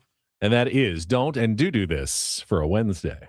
That was Don't Do This with Ben and Woods on 97.3 The Fan. Quick, my buddy Cameron just chimed in. He said, I think he makes a good point. He goes, both situations are really messed up to your wife, but only one of those is also super messed up to your brother. Mm-hmm. It's tough. You can kind of move on from her family at some point, but if it's your family, that's a lifelong problem. Yeah. Good point. All right, let's get out to spring training. Peoria, Sammy Levitt got a chance to meet another new Padre this morning, Griffin Canning. What were the first impressions of a new Padres pitcher? We'll get to that and more coming up next on San Diego's #1 sports station, 97.3 The Fan. You know, radio is a funny business, man. You hear the word eco water on this radio station a lot. You hear it from me. You hear it from Sammy talking about the post game or whatever. You hear eco water a lot. I got a DM yesterday because he goes, hey, what's the name of that water system you use again? I said, it's eco water, brother. So got them jugs. Yeah, I've been telling you about it for many, many years. We've got the eco water system in our home. Reiterate the name for you once more. It's eco water. They are the best in the business, the best water you can put in your body. And, it comes out of every single faucet in your home. I laugh and say I can drink my sink water, my shower water. I absolutely can, and I have, and I will, and I'll continue to do so. You deserve the best water. Your family deserves the best water. No microplastics, anything like that. They bring the soft life right to your kitchen sink with mineral-rich alkaline water. Balances your pH, fuels your body every single day. No plastic, no poison, just satisfaction every single time. We've got it here at the office, too. I'm covered, absolutely covered with Eco Water. 760-350-3338, 760-350-3338, or just go to ecowatersocal.com. Let them know Woodsy from 97.3 The Fan sent you, please. Not everything in life should be hard, especially your water. They've been keeping it soft at Eco Water since 1925.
He just here. I'll show you a little. Just a little. Please don't. Just a little bit. What hurts on you? Nothing at all. A little bit. Not that now. So let's say whatever you're about to touch is the only thing. Let's say It's gonna hurt. Right? All right, yeah. Okay. Pretend your knee hurts. Pretend your knee. It's going to in a second. Right here.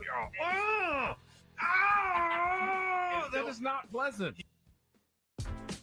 Hey, player, this is all yours. Pool on this roof. This is About to head out to Padres spring training in Peoria. All of Sammy Levitt's coverage brought to you by David P. Shapiro, criminal defense attorneys, helping good people regain control of their future when charged with a crime since 2010. Visit davidpshapirolaw.com. What's happening in the middle of the week in Peoria? We'll find out right after a check of traffic on 97.3 The Fan. From the 855 Get Ross Traffic Center. Injured? Demand justice. Demand Jurowitz. 855GetRoss.com. Here's Kelly Danick. This President's Day traffic report is brought to you by local and veteran-owned Manny Sedano Ford in La Mesa. Okay, President's Day is past, but I guess they still want me to read this.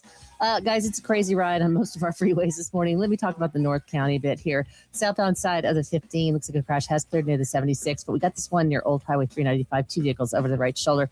Another crash up ahead being cleared right around the 56. Also, eastbound 56 accident has cleared near Rancho Penasquitos. Seeing a little residual there. We saw this accident on eastbound 78 right before Los Posas. That is being cleared out of lanes. And westbound side of the 78, an accident clearing near Nordal Road. Continue to take it extra carefully out there, guys. And we got some very windy conditions, blowing stuff all over the place, so be extra alert. President John Quincy Adams said, if your actions inspire others, you are a leader. Lead the way in a 2026 Explorer for $449 a month and $1 down. Visit Manny's team today for more details about these offers. Head to SedanoFord.com.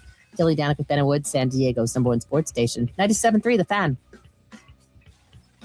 All right, let's go out to the Padres spring training complex in Peoria, Arizona, where we are joined by Sam Levitt on the back patio. Looks like still another nice day. You're missing all this rain that we're getting out here in San Diego, Sammy.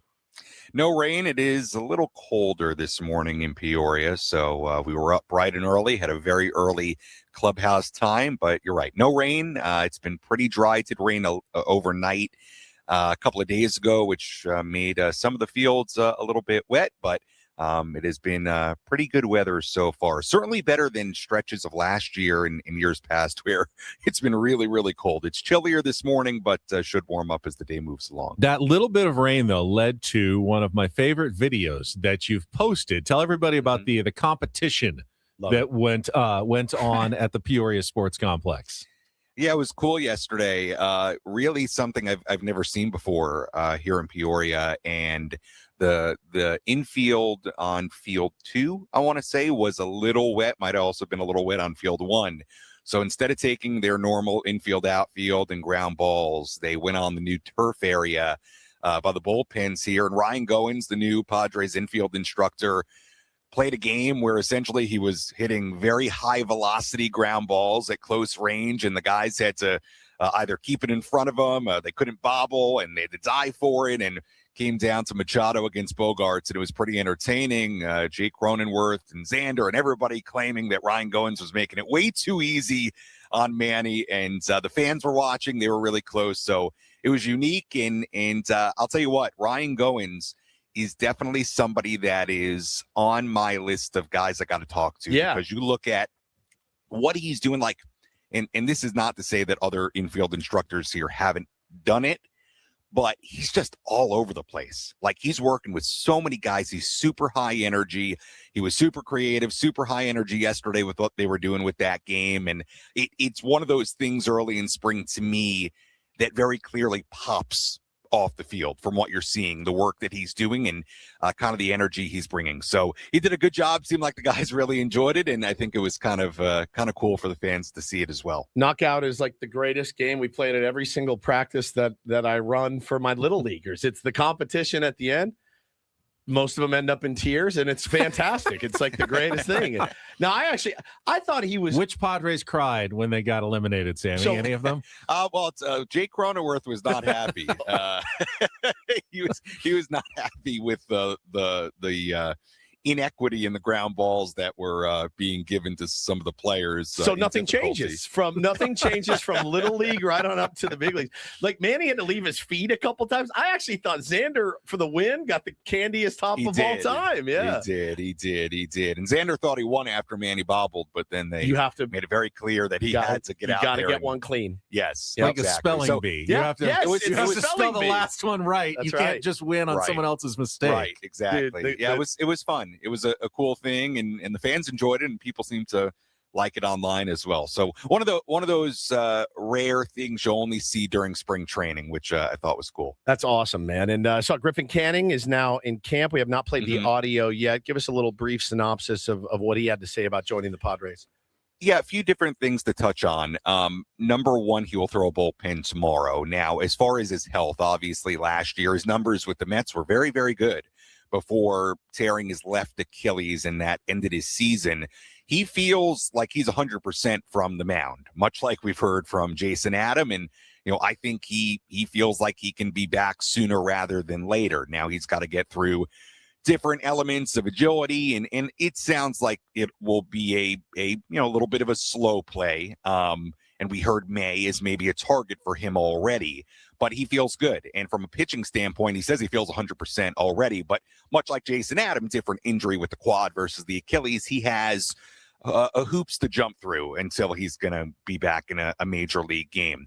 I thought what was really interesting about what he said, and it is a theme I want to dive into a little bit more while I'm here, and I think you guys probably will touch on it next week as well, is the reputation I think the Padres are getting for working with pitchers. I mean, he said that the track record of guys that have come through here and what they've done here, what they've done working with Ruben Niebla, was a big factor in why he signed here. And you get it with somebody like Canning, who had success last year, is coming off an injury. You almost wonder, is that part of the reason a Walker Buehler is here as well? The fact that there's a long-term track record of the Padres working with guys and getting the best out of them. With Ruben Niebla, he mentioned Sean Manaea. He was with him with the Mets last year, said great things about Ruben.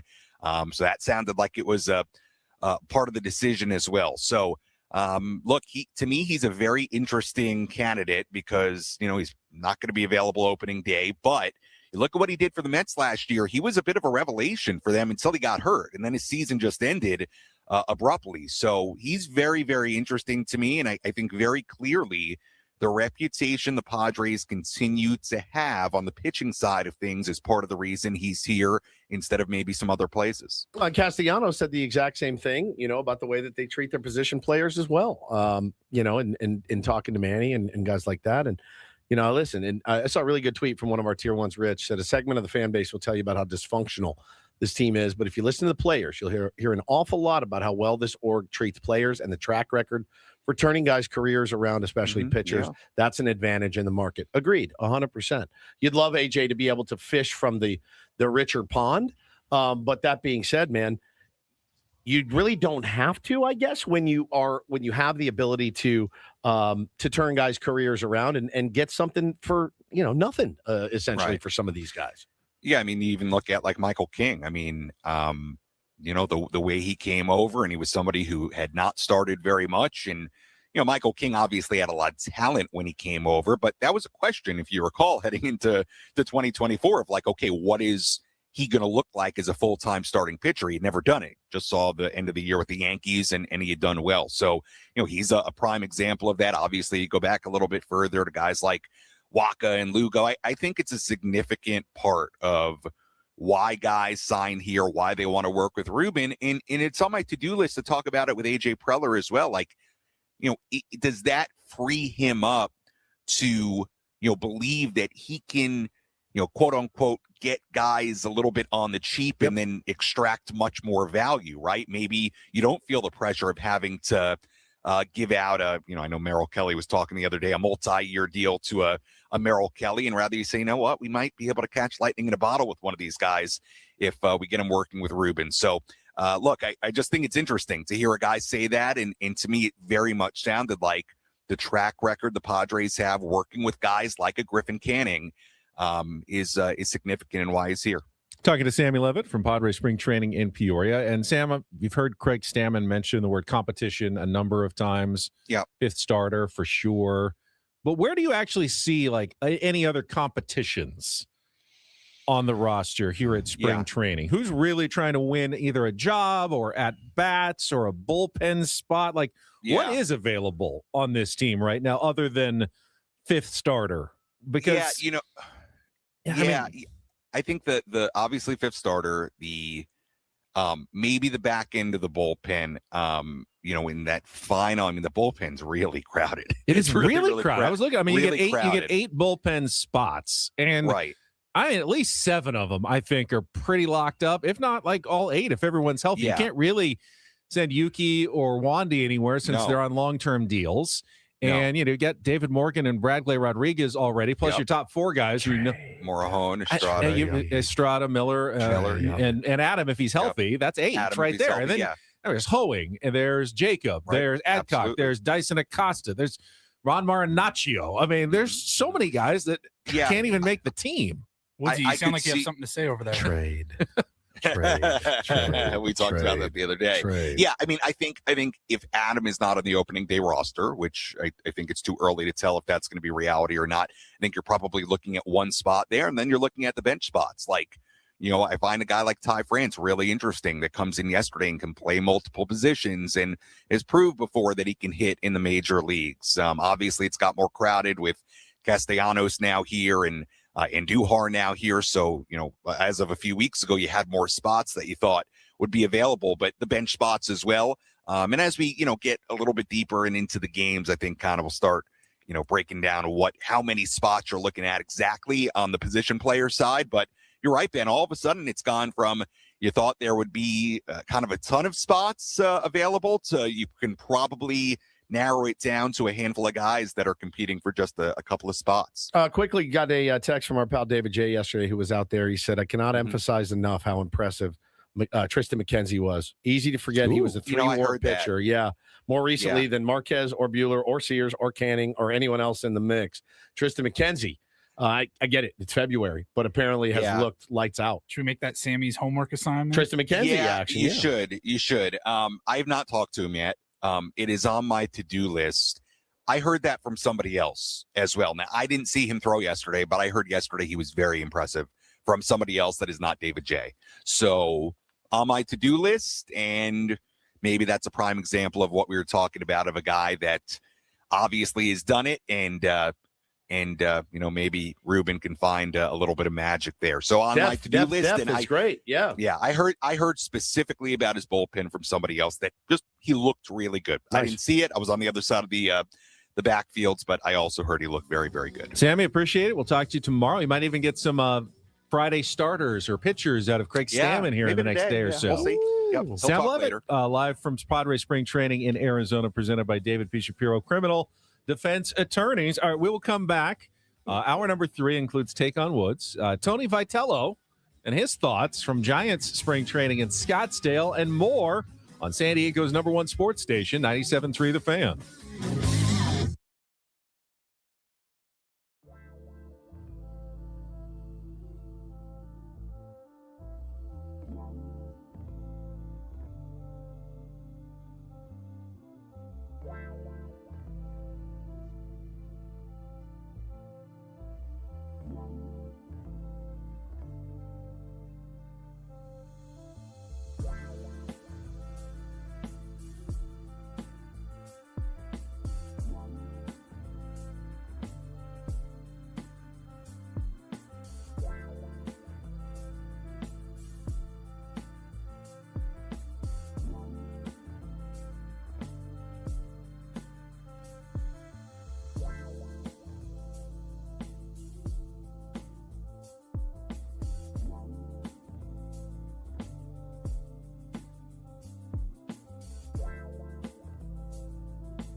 All right, we are halfway home on a Wednesday. Ben Woods, 97.3. The Fan, your boys in the doghouse at home. I'll tell you why in a second. I'm Woodsy. Paul Reindl, executive producer of the program. Ben Higgins, the chairman, friendly neighborhood sports anchor, joins us as well. I forgot to take the garbage cans out. Ooh. Holiday threw me off. You thought that maybe it was one of those holidays where it doesn't go out until the next day, but this isn't one of those. Correct. That is confusing. I got the text, and it wasn't like, it was just said, you forgot to take the garbage out. And I went, oh, I'm dead. I'm so sorry. I take it out early. Well, even on holiday weeks, I've decided I'm always taking it out. Stay on your routine. Our day is Thursday, so today's the day they go out. But even if it's Thanksgiving and I know they're not coming, you still take I'm still putting them out on Wednesday because the second that I let myself wait a day, I'm going to forget. I mean, so my poor wife getting 2 demon seeds together for school, back to school after 5 days off, getting them fed, clothed, bathed, whatever, hair brushed, teeth brushed, into the car, looks out and goes, oh, in the pissing rain, by the way. Yeah. Oh, cool. My husband did not take those out. The one thing he's required to do, he didn't do. And these kids are too small to make them do it. They do it. They can do it. They can do it, but not when they're ready for school and it's soaking wet. Right. So then my wife had to drag all 4, 2 recycle, 2 garbage, down to the 2 of each. Everybody drops a deuce in our neighborhood. Everyone's got the Wow. dual. We just did it because everybody else did it, I think. I've got the larger bin, but it's just the one. Yeah. Well, I mean, we have 2 small kids. And, right. So I don't know. But I do make them, if it's dry, they help me take It's a the large cans down. ecological footprint. It of the is. Woods' home. It is. Now, they're not always full. They're not always full. That's fine. But so I completely dropped the ball this morning. And she had to, when you tilt it and all the water then runs down onto you, it's a nightmare. And she's trying to watch the Olympics at the same time. Exactly, Eric. I really, I feel terrible. So I don't know what to do. I'll obviously take them in when I get home. She did make it in time, by the way. Do they come early in the morning? Was there any chance you could have gotten home and still gotten them out in time? No, they come at 7:30. Oh. So she looks out and she's like, oh, that idiot. Then has to roll them out. And then the guy pulls up. So I'll make sure as soon as I get home, run them in, get them back in, maybe make her a nice dinner or something. I don't know, but I'm in the doghouse. Yeah, Kaylaw's trash water so nasty. It's so nasty, dude. When it gets in there and then starts stewing in its own trashy juices in there. So it rained last week.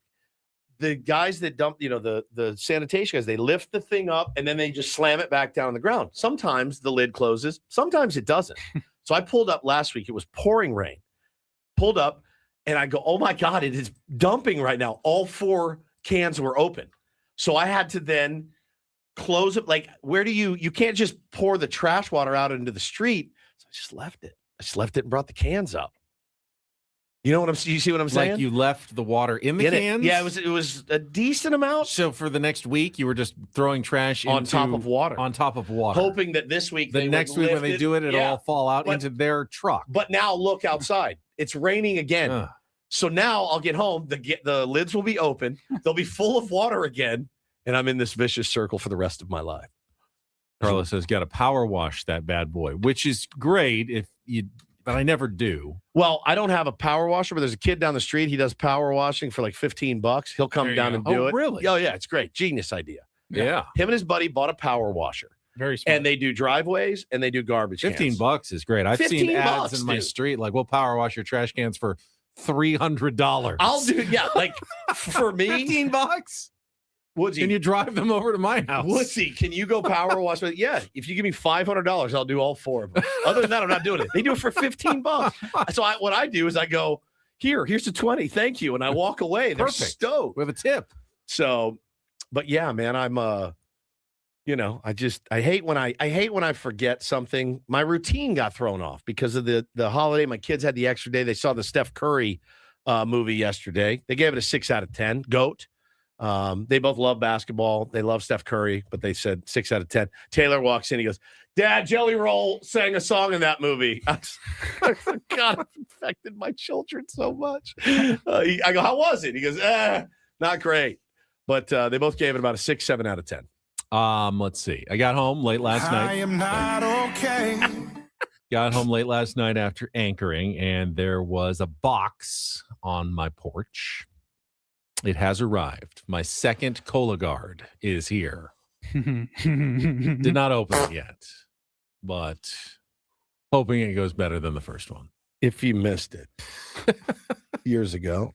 I still haven't decided who's is worse, because both of you guys had situations with your Cologuards within like what, a couple of months of each other. Yeah. They're within weeks of each other. Because I got it. They told me, they recommended, hey man, you're turning 50 or 49. You need to do this. I said, all right, I'll do it. So within a couple of weeks, you both had interesting experiences. Yes. So very different, and I can't decide which one's worse. Well, listen, man. Yes, I can, actually. I am an advocate. Don't look at me. I'm an advocate. Go get your colon checked. Do it because you don't want to die of colon cancer.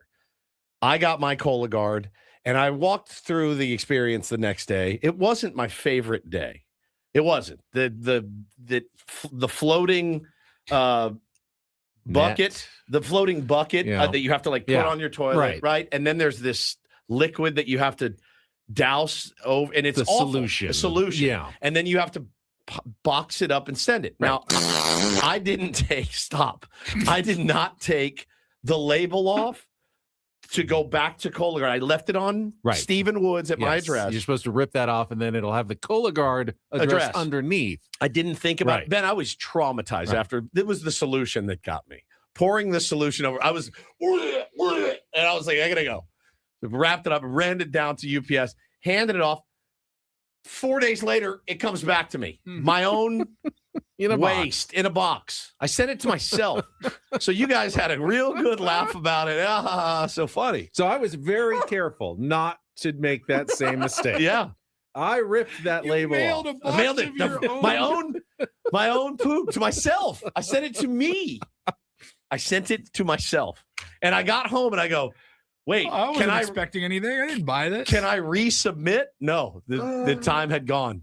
The time had passed. It was expired. So a couple of weeks later, I have the same process, and I am not going to make that same mistake. But I have the same issues with the bucket and the solution, and just want to get it done. Yes, get this over. I just want to get it done. So I'm not really. I just want to get. Okay, it's in there. It's good. It's in the box. The label's off. Ship it off. Does not return to me. Fantastic work. But I do get a message from them about 3 days later saying, we're sorry, sir, but there was a problem with your sample. And I go, oh no, is this bad? Do I have cancer? They go, no, we couldn't test your sample. It's too large. Wouldn't it stand to reason that the bigger the better? More surface area? I guess there wasn't enough solution to cover it. His is way worse, by the way. It's way worse. It's way worse than mine. Yes. It is way. It's way worse, Paulie. Yes, like I agree. The guy at the lab is like, whoa. God, what are you doing? Jesus Christ. Bro, we needed a sample. Yeah. Guys, get in here. Look at this. You're not going to believe this. This is an actual bear. It's a bear. Oh. Mine's worse? I don't know, dude. I never had to see mine again, at least. I didn't. I threw it right in the garbage, dude. Oh, my God. Tyler said I would feel low-key proud. No. Oh. Yeah, so funny. It's not ideal, dude. And then I couldn't do it the second time, so then I just said I'm just gonna get the colonoscopy. Ben's just like holding the box down while he tapes it shut. Like, oh God! Just Hey, can you sit on this so I can get the tape do on the move where you like hold your knee down and you're like taping, packing tape over the edge. It's exploding at the seams. God. It's like a hot dog in a microwave, just exploding at the seams. So you have that coming up again. Mm-hmm. When are you going to get it done? Probably the next couple days. The stage fright too of like a suitcase. Like sitting on the suitcase like, quick, zip it. Ooh, you get one of those boxes with a little extender. With a little extender like a suitcase has, and it raises up another 6 inches.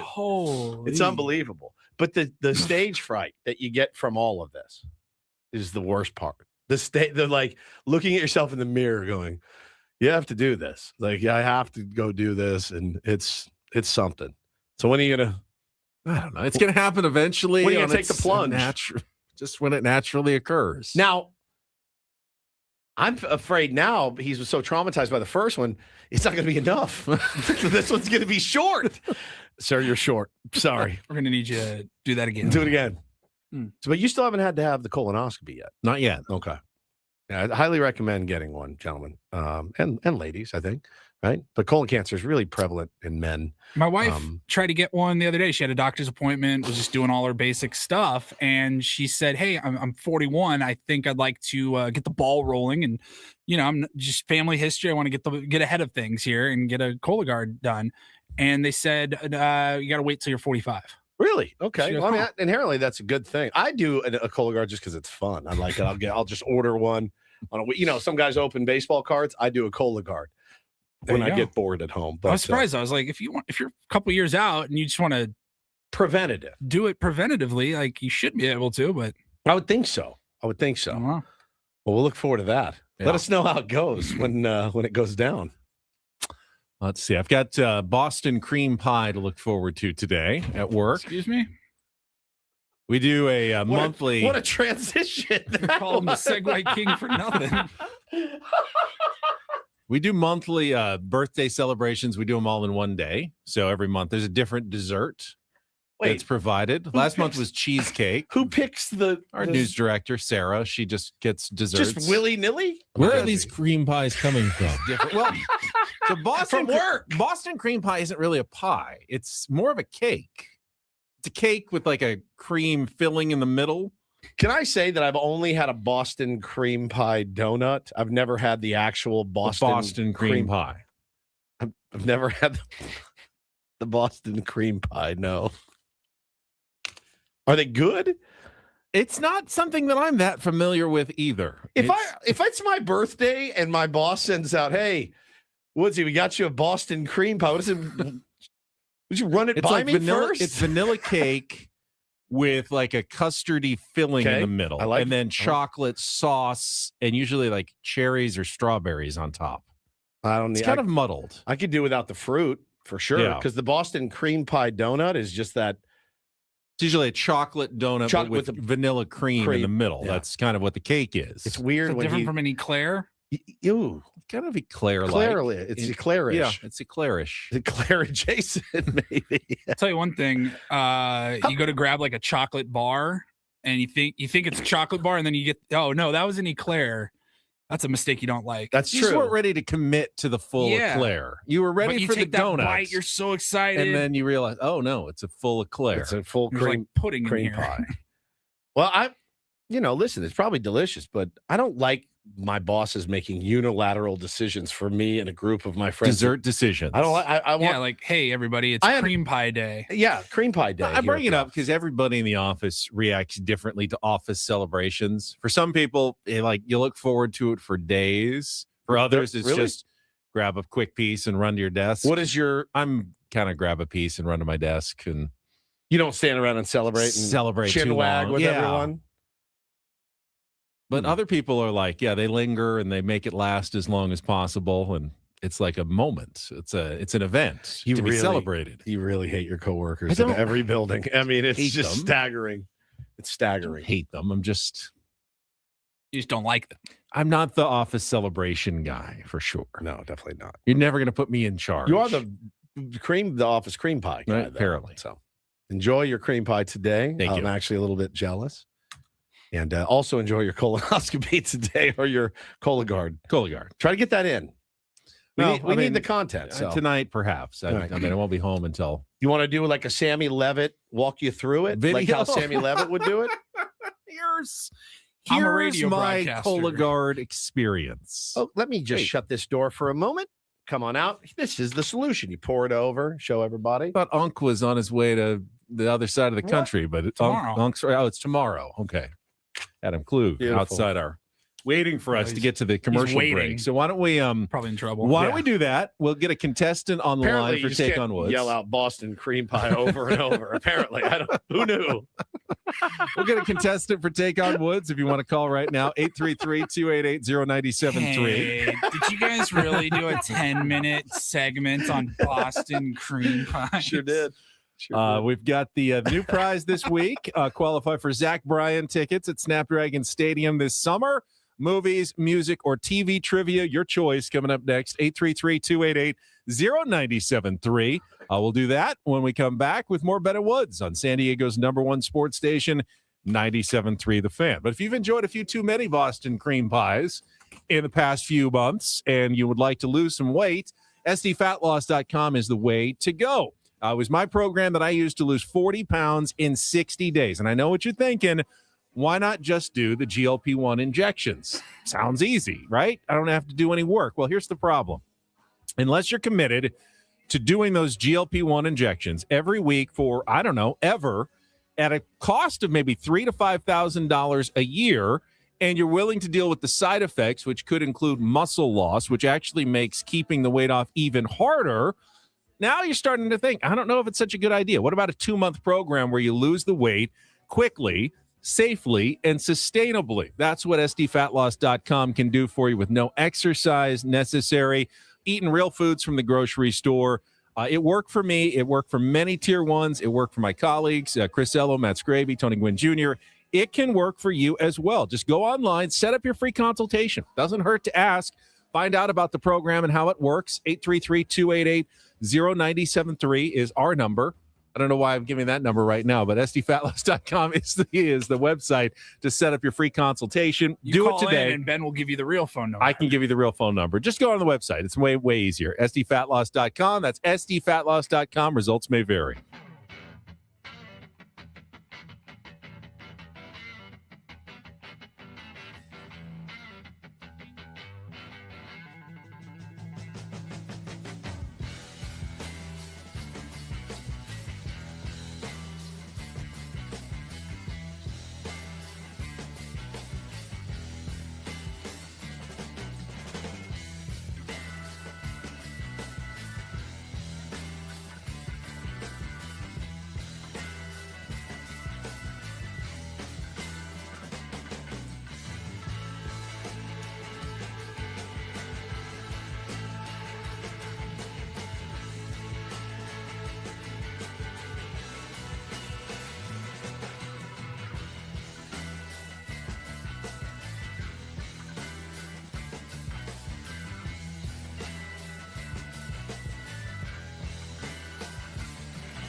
and this pool on this roof. This is all for you. The all-new Hamul Casino Resort, now open.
This hour on 97.3 The Fan is brought to you by GL Pools, the company trusted by thousands of San Diegans to keep their pools sparkling, swim-ready, and expertly maintained. Call GL Pools now. Say radio for a free month of service. You both admitted earlier this morning that you are hot tub enthusiasts. Yeah, yes, we are. Do you like it with the jets or just like the soak? The Jets. The jets. Yeah. Paulie? Either, but I like the Jets. The jets. I need the water churning. I don't want still hot water like a bath. I don't want that. You can get through it. It'd be fine. But I like the Jets. I remember as a kid, you tried to block the jets and create the the bubble where it would bubble up over the sides. Of course. The hot tub. Love that. Yeah. All right. Looks like we got a contestant on the line. Let's get to it. It is time to play Take on Woods.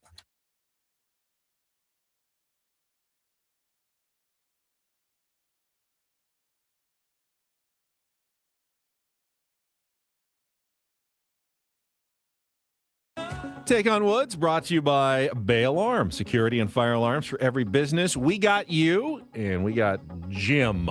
Jim, are you there? Good morning, fellas. Good morning, Jim. Let's see if we can qualify you for this weekly grand prize. Tickets to Zach Bryan at Snapdragon Stadium on July 31st. Tickets on sale now at Ticketmaster.com. You get a beat or tie Woods in one of these three categories. We got TV. Still sitting there. After Cheers, actors, actresses who were in Cheers, some of their other television shows. Music, American Pie, everything about the 1971 classic, and other songs that actually are referenced in that song. What kind of pie was that? American Pie. Okay. Was it cream pie or regular pie? I'm not sure. Probably apple pie. And then our new movies category is called Duvall, all about the late, great Robert Duvall and some of his best movies. So after Cheers, American Pie or Duvall? Jim, what would you like to play? Duvall. Let's go Duvall. Duvall. All right. We're going to stay timely after the passing of Robert Duvall today on Take on Woods, honoring the late, great actor with 5 questions about movies he appeared in. You'll have 60 seconds to answer as many of the 5 as you can. Don't know one, say pass. We'll come back to it if there's time left on the clock. First question is our 2-second clip. Paulie will play you a short clip of Robert Duvall. You need to tell me what movie it is from. You ready to play, Jim? Let's go. All right, 60 seconds on the clock. The category is Duval, your time begins when Paul plays our clip. Good luck, Jim. Let's take on Woods. But this is one favor I can't give it. He never asked a second favor when he's been refused the first.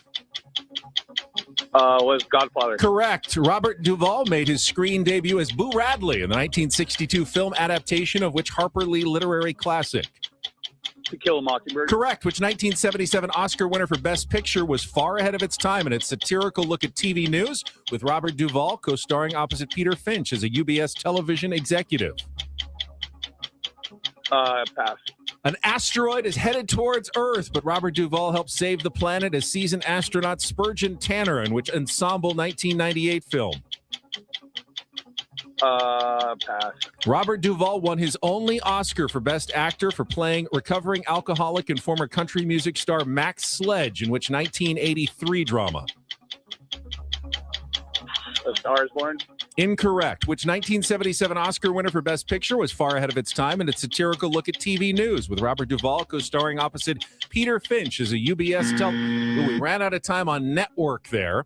And then the asteroid movie is Deep Impact. It's always either Armageddon or Deep Impact. They came out within like a month of each other. Yeah. And then the last one was Tender Mercies, his only Oscar. So you got two, Godfather and To Kill a Mockingbird. Let's bring Woods in, see if that holds up for you, Jim. It's a movie category today. All right. That's all you get. Same 60 seconds. Your time begins when Paul plays our clip. Good luck, Woods. Let's take on Jim.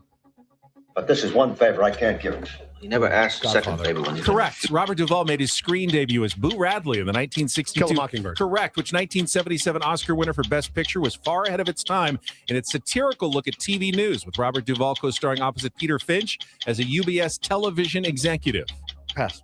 An asteroid is headed towards Earth, but Robert Duvall helped save the planet as seasoned astronaut Spurgeon Tanner in which ensemble 1998 film? Deep Impact. Correct. Robert Duvall won his only Oscar for Best Actor for playing recovering alcoholic and former country music star Max Sledge in which 1983 drama?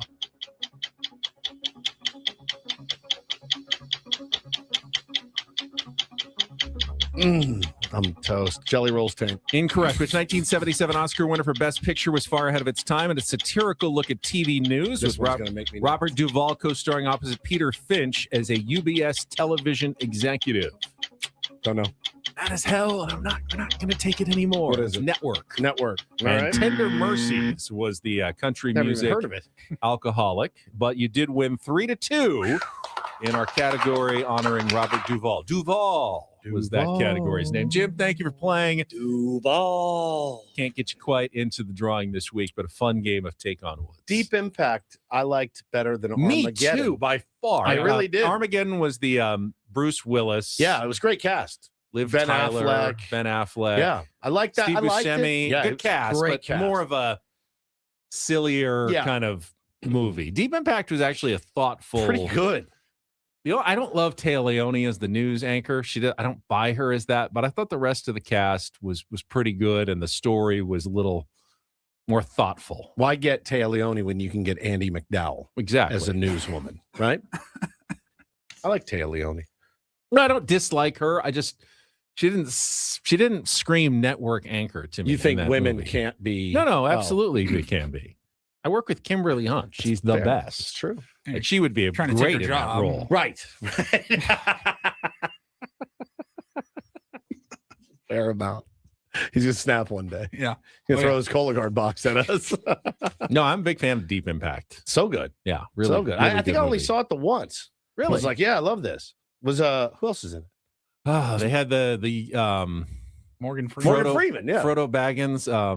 What was his? What's the Elijah Wood and I like that Lily kid. Sobieski Yeah. as the kids, and then you had Morgan Freeman as Favreau the in that? president. Yeah. Oh, he was in the other one. He was in Armageddon. Yeah, he was in the other one.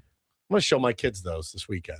I think they're fine. Both the asteroid movies. Yeah, They both came- the asteroid It's weird movies. because they both came out like the same same summer, like week or something. 1998, like right at the same time. So they're competing against each other. But they're very different movies. No, Favreau was Deep Impact. Oh, was it? Armageddon was Bruce Willis, Liv Tyler, Ben Affleck, Billy Bob Thornton, Steve Buscemi, Owen Wilson, William Fichtner, and then Deep Impact, Morgan Freeman, Tia Leone, Elijah Wood, Lily Sobieski, John Favreau, Robert Duvall. Favreau. He was in Deep Impact. Okay. Oh, he was one of the astronauts. He's the one who Yeah. died on the mission. Well, they all Spoiler. ended up dying because, well, I won't give away the whole plot if you haven't seen it yet. It's been 30 years. Yeah, it's been a long time. That's true. Says Rotten Tomatoes is 45. Really? on Deep Impact. Both movies didn't fare very well. Come on. I'd like Deep Impact. I like them both. Okay. All right. Well, we will come back and we are going to talk about the Tony Vitello experience This in is his wild. first full week as manager of the San Francisco Giants at spring training.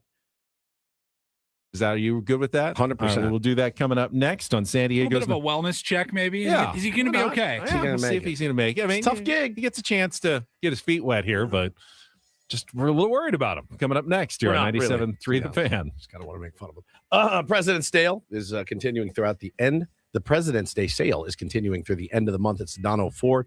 They are making history. They are our premier local veteran-owned dealer. Manny Sedano putting you in the driver's seat for just $1 down. And listen, Manny and his team are here to make it happen for you. They'll work with you personally to get you into the ride of your dreams, no matter what it takes. Check out these incredible monthly specials with just, again, $1 down. The 2025 Ford Bronco Sport Big Ben, just $372 a month. The incredible 2025 Ford F-150 STX, $439 a month. The 2025 Ford Mustang EcoBoost Fastback, $353 a month. Or you can fit the whole crew in the 2026 Ford Explorer Active, just $449 a month. If you want luxury, check out the Lincoln Corsair Hybrid, $417 a month. Don't wait for things to happen. Make it happen for yourself today. Get in your dream car. Check out SedanoFord.com or check out Manny's team in person in La Mesa. For more details about these offers, head on over to SedanoFord.com.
He just here. I'll show you a little. Just a little. Please just a don't. little bit. What hurts on you? Nothing at all. A little bit. Not that now. So let's say whatever you're about to touch is the only thing. Let's say It's gonna hurt. Right? All right, yeah. Okay. Pretend your knee hurts. Pretend your knee. It's going to in a second. Right here.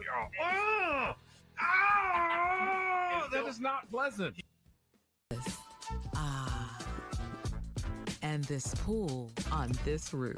This is all for you. The all-new Humul Casino Resort, now open.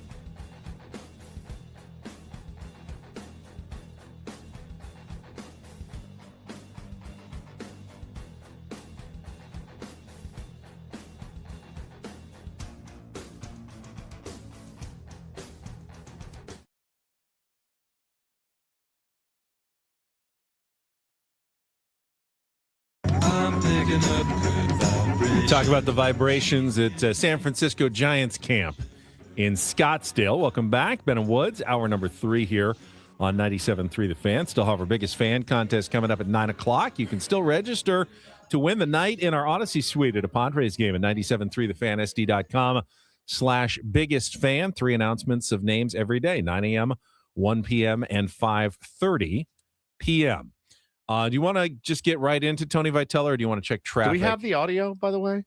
Tony Vitello audio? Yeah. I think we do. We Yeah. do. Yeah, Okay, we do. good. All right. Well, we'll play some of the audio that had Woods just. Not just me. The whole entire baseball world was like, what's this guy doing? Yeah. And we're still trying to figure out exactly what it all means. I still can't sort out what happened. This was like Saturday. It's even hard to explain a little bit. Like it's like a 3-minute clip, and I'm like, I think we kind of have to play it all. I think I'm with you. We can stop down and Sure. we got literally nothing but time. All right. Let's check traffic, and then when we come back, we will we'll break it down. Frame by frame, clip by clip. We've got some experience. We've got some time here. We got some experience also with some different types of skippers here in our 8-year True tenure. enough. We've seen them all. We've seen it all. More experienced Correct. than most when Correct. it comes to this sort of thing. Yeah. And we'll do that next on 97.3 The Fan. From the 855 Get Ross Traffic Center. Injured? Demand justice. Demand Jurowitz. 855GetRoss.com. Here's Kelly Danick. This game day traffic report is brought to you by Crystal Geyser Alpine Spring Water. Stalled semi, take out of the 2 right lanes on southbound 15 just past Poway Road, but that's the only problem in the North County, and it should come as no coincidence. That rain has pretty much moved out of the North County and into the East County and South Bay. In fact, just a couple things to mention here. Eastbound 8 at Jackson Drive off-ramp, there is a collision. We also have reports of a traffic sign getting knocked down in the right lanes on southbound 67 at Fletcher Parkway. Yeah, gusty conditions have really been causing a mess on our roads. A lot of debris in the roadway to watch out for, so please be extra alert if you're still out there. What makes Crystal Geyser Alpine Spring Water different? They always bottle their Alpine Spring Water less than 1.5 miles from the spring source. And all of their bottles are made with 50% recycled plastic from their own recycling plants. Crystal Geyser, bottled at the spring source. I'm Kelly Danick with Ben and Woods, San Diego's #1 sports station, 97.3 The Fan. All right. This audio is from over the weekend, correct? Monday Yep. At in Scottsdale at Giants camp. Reporters for the Giants kind of getting some of their first FaceTime with new manager Tony Vitello. No, he's been talking every day. Well, yeah, I know, but I mean, just still early in spring training. It's early in spring training. I mean, Yeah. But he the had done relationships 3 or are 4 or fresh. 5 days. Yeah, he'd done not the first time. scrums. He was And- hired back in October? Yep. And normally, you come in, you sit down, and you, what do you got? But he took the bull by the horns. And this What's the one, plan for the relief pitchers Right, today? right. Hey, how's so and so feeling? Correct. How's Devers looking at first or whatever? Put it right? this way. They rarely start those daily, especially spring training, daily scrums like that, rarely start with opening statements. Yes. Right. Correct. Like almost never. It's not a press conference to introduce a new player where they say a few comments first. It's So- like, what do you got for me? So he sits down and he says this. When did you first think I was taking this job. Do you remember that far back? Yeah, it was about 4 days before it actually happened, 5 days before. Yeah, that's funny you say that because that was not reality, at all. I don't know if Buster would feel the same way, but that wasn't the case. Somebody decides they think they got the information, and the final blow was about 4 days later. And the thing I'm just kind of having a conversation, right? Therapy, if you will. Sure. Walking out of there, but you just talk to a therapist about it. To be honest with you, I mean, that I would highly recommend. If you're having trouble with this, go talk to a therapist about it. Don't talk to the media that are all standing there with their phones and their recorders and their pens and their papers, going, "Where is this coming from?" Okay, I'm trying to just figure this out. So I'm assuming, because we didn't cover it that closely, but like most managerial hirings, someone gets word that maybe you're in final negotiations. It said they were closing in on Tony so Vitello. It was Buster. He said Buster only reported that Tony Vitello is rumored to be close to or going to accept. When he talks about Buster, he Buster means Posey. Buster Posey. Okay. So someone reported, though, the interest of the Giants with Tony Vitello. Yes, and said they are closing in on Vitello. Well, while he was still at Tennessee. Okay. Again, not the first coach to be recruited from another team or whatever. But his guys started freaking out. He goes on to explain. But again, it was true. This is unprompted. It's not like, the Giants hadn't even contacted me, and all of a sudden they're saying I'm the next manager. So he clearly had been in some sort of deep conversations with them at that point. It had been pitched to him. So let him keep going here. It gets worse. I needed confirmation from the coaches that I worked with that helped boost my status, that they were okay with what was going to go on and they were going to be okay with their jobs. That staff had always been built as like next man up, and all of a sudden that was being threatened. So it was kind of hard to do something for yourself and your teammates get left behind. But yeah, it was not 4 days for what it's worth. That was not the case at all. If you would have said, who cares? Okay, so what he's trying to say is that I'm too good of a guy take the job without checking with all of my other coaches and colleagues to make sure they're okay with it first, and to imply that I may have had discussions with the Giants and been very close or actually taken the job without running it by these people first is almost insulting to me. Correct. But again, sounds to me like he should have had these conversations with his staff as soon as he started having serious conversations about taking the job. But again, the whole point of this is you left a relationship. 4 months have gone by. You have a new relationship. Many would say a better relationship. You've upgraded. Right? You've reached the pinnacle. And still 4 months in, you wake up next to your new partner and you're like, so let me just explain why this last thing ended again. She's like, I don't care. We're together now. We've just made sweet love and we're lying in the same bed together. Why would I give a rat's ass about how or why you left your last one? I don't care. And I think Giants fans are like, what is this? Is there a longing inside? Like, do you want to? If he's talking then to Tennessee fans and like trying to make it okay, like here's again why I'm not a bad guy for leaving you. So my guess is dude spent Sunday night on the message boards and on Twitter and whatever. Like, was anybody mad? Like really mad that Tony Vitello left Tennessee to take a Major League Baseball managerial job? I'm sure. Because you want your guy. Like, you're like, how dare you do this, leaving for San Francisco? Like, you can totally see fans. You didn't leave him in the middle of the season. No. This was what? Late October, early November. Not college baseball season at all. Yeah, I mean, again, like Satan's Blowfish says, shouldn't the ire be directed at the Giants front office for leaking that information, right? But what, I mean, this is a story without a controversy. Correct. Keep it going, Paulie. Listen. Okay. Like, it's worse. You would have agreed. So, Why but anyway. do you ask? Because somebody tweeted it out. I don't know who told them. I wish I did. 4 months ago. And, it might have changed the course of history if I would have known who did, to be honest with you. But it just bothers me because That's a I don't jarring know. quote. You see people angry on this. I hate to get philosophical, but you see people angry on the streets for a lot of times Of stuff San that's not even Francisco? true. People arguing and you don't know what reality is. So He really wanted to But that clear was- this up. He wanted to clear up this this thing that happened 4 months ago. Again, guys, the gist, the why it's so fascinating to me is because I put myself in the shoes of a Giants fan. It's really his first misstep as a skipper. When Buster Posey hired him, the initial reaction around baseball was what? What? Really? Buster Posey, like this, carried the stick, rode the buses, blah, blah, blah. Like, you're going with an unproven, high energy guy from college baseball. Is this going to work? Wow. What a ballsy move, right? Okay, fine. Gets in, seemingly pretty good dude. We saw him doing PFPs, having a good time. They like the atmosphere. Then he sits down. He's like, I just got to get something off my chest. I got to get something off my chest. I'm concerned. But when he says, hey, look, can I just say this? It's very Shill-tasque. It's very, very reminds when he me of says something Mike Shill would had do. that not been tweeted out, it may have changed the course of history. Right. No, if he knew who tweeted it out, it might have changed the course of history. Meaning, like, if I found out it was the Giants that tweeted that out, I wouldn't have taken the job. They had leaked it. Well, obviously, someone in the Giants leaked it. If he didn't, and there's only two parties involved here, right? Him or the Giants?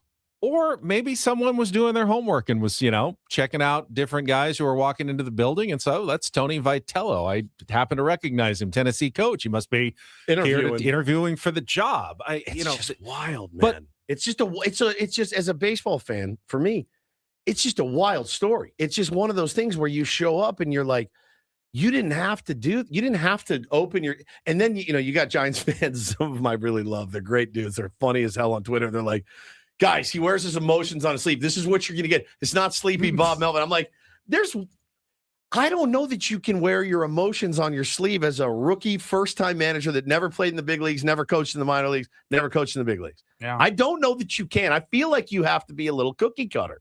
I saw to start. I feel like. I saw a radio guy from the Bay Area. Saw that. He said, we've enjoyed our interactions with Tony. He's new to it all. We're hopeful. Yep.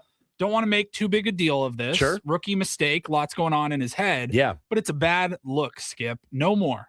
Time to move on. Giants only, por favor. We hope you'd feel the same. Tennessee is behind you. It's probably not like it's got to be tough. He was there 10 years. He built the program. We all know the accolades. But if I was constantly talking about the old show I used to be on that was so great, wouldn't it bother you after a while? You guys well, manager PR 101. If there aren't a bunch of stories going on, don't make and it. People aren't talking about it, right? Don't create one that didn't exist in the first place. Let me tell you guys about a night I had in college that nobody knows about. And it's just like, what in the world are you doing? Again, like you said, you don't have to.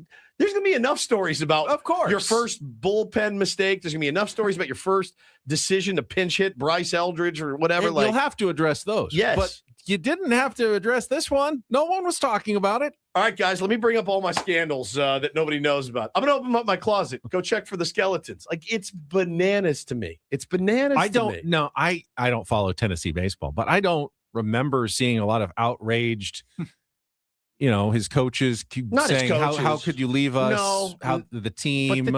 I'm sure there was some disappointment, like, oh, he was a good one, but you can't really compete with that. I mean, what is Tennessee going? You can't offer a comparable job. They tried to offer him more money, the whole It was bit. a big deal. It was a huge deal when he left. He made it a big deal. Yeah. Like, he was like, this is my home. So This is again, everything. But you can't offer him the managerial job of a Major League Baseball team. Correct. No. You're not. You're a college team. So fast forward the tape, dude, and the Giants. Let's say they're 19-30, right? What's the process there? If this is sticking in your craw, the doubt. I think it's the seed of doubt. Is that like when somebody takes that job, especially knowing that you've had to bend all baseball conventions to get him in there, and then he gets in there and he seems like he's doubtful about it, or that he I mean, that what's he's gonna not happen- 100% on board, that's weird to me. What's going to happen when a report comes out that so-and-so is dealing with an injury?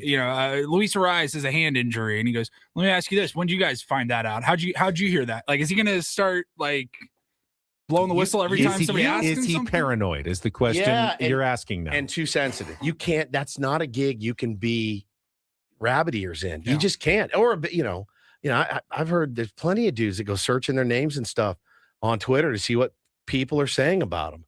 And you can't have that. You can't have that from your skipper, man. You cannot. Your skipper's got to be your leader, not unsure why I'm here. Could have changed the course of history. I'll be honest. If this was a Giants morning show, I'd be panicked. You'd probably be downplaying it. I'd be panicked. I would be panicked. What is he doing? It's good. You hope that this is a lesson for him and he learns from it. But I would be terrified. Wouldn't you guys? Like, if this was our new guy, I'd be like, oh, no. We all remember Jace Tingler saying he managed games in his head, and everyone's like, Ultimately, that looks like something Connie Mack would say over this bit. I have no idea what he was thinking. I think the moral of the story is always, what would Kevin Durant do? And do the opposite. Do the opposite. Tony V. Be crazy if it works, man. Be crazy if it works, but It's got energy. I thought There's it was no doubt about it. fascinating. It's got some energy. Fascinating. All right, we'll come back. Paulie's got some headlines in the Reindl Report, including perhaps an actor that Woods had a run-in with at some point. All coming up next on San Diego's #1 sports station, 97.3 The Fan.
doing, huh, Ben?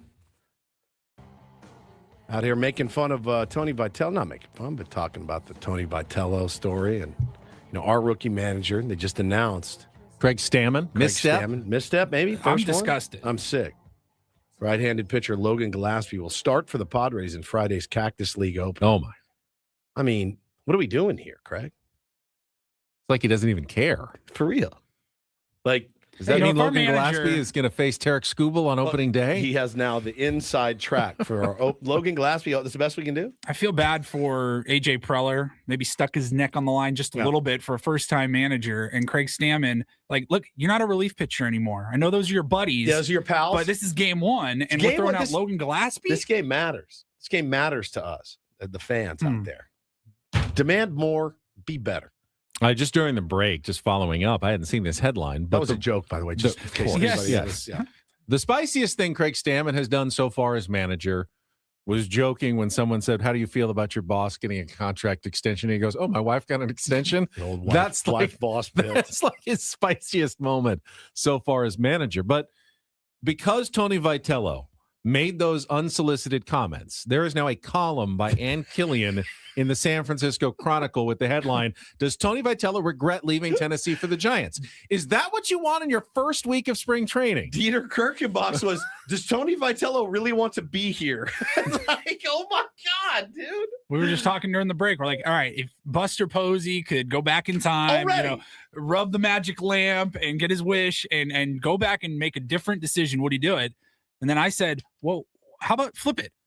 Would Tony Vitello, if given the opportunity today, like right now, hey, knowing what he snap knows your now, fingers, you can go back and be the king of Tennessee and ride those buses through the South, or you could stay in the big leagues. Would he go back to Tennessee? I'm thinking maybe. I think there's a better than, I'd say it's 60%. He'd be like, you know what? Yeah, I'll just go back. Has there ever been a manager who didn't make it through his first spring training? No. Well, before he was gone. Was there? I feel like whether it's mutual or whatever, like hired and doesn't even make it to opening day. I feel because it feels like that's there was a Notre Dame totally football out of coach. the question. There was a Notre Dame football coach, George O'Leary. He lied on his resume. They gave him the job. And he never coached. I remember that. But like, here's the thing: people in the chat, you guys are very astute. You look for in your opponent, you look for a weakness, and if you now know, bro, we can get under this guy's skin easily. Like, that is such a weakness for the San Francisco Giants, unless he, bucks up and figures it out. I'm trying to think of any, division of managers that might want to get under his skin or might try to get under his skin. Exactly. I wonder if Dave Roberts maybe violently throw him into a net. Exactly. I would like to invite Tony Vitello to my next work meeting, my men's mental health group. I think he would be great. All right, before we get to Paulie's Reindl Report, it is time for today's biggest fan announcement. If you hear your name called, you'll have 10 minutes to call us back at 833-288-0973 and qualify for our grand prize drawing. 20 tickets, you and your friends, a night in our Odyssey suite at a Padres game this season with all the fan staff catered by Spiro's Mediterranean Cuisine. And this morning's biggest fan is Victor Barriga from Escondido. Victor, you are on the clock 10 minutes from right now, 833-288-0973. And while Victor dials us up, Paulie's going to dial us up a Reindl Report. With our today's edition of the Reindl Report. Now tuned into the greatest. Welcome to the Reindl Report with Paul Reindl. Hi, Paul. All right. 2 stories from the world of sports that we haven't gotten to yet. We'll start off in Major League Baseball. And 1 story that you didn't know you needed. Are you laughing, biatch? It's the Reindl Report. Hey, Paul, how you doing? Okay, how are you? On 97.3 The Fan. Are you ready to bless the mood? I need some help, please. That was good. Can I get a yeah? Oh, yeah. All right.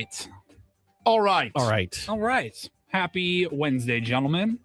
We will get started in Major League Baseball. I couldn't see if I don't think we discussed this one yet. So we talked yesterday about some details coming out on ABS, how it's going to be used, and probably going to get more and more details and fall out of that as people start to use it more throughout the spring and into the season. But Saw a story yesterday. I was reading from Awful announcing that MLB telecasts that still use the strike zone box on the TV feed. Yeah. Now, I don't think everyone does it. I don't know which ones do and don't off the top of my head. But I believe the Padres, for example, Padres TV, Almost they have all the of box. them have the box. There's now. a couple, like randomly, like hate it the when they Roku don't. game or the Hate it when they NBC or Sunday Night Baseball may not have it. So but used to it now. most have them.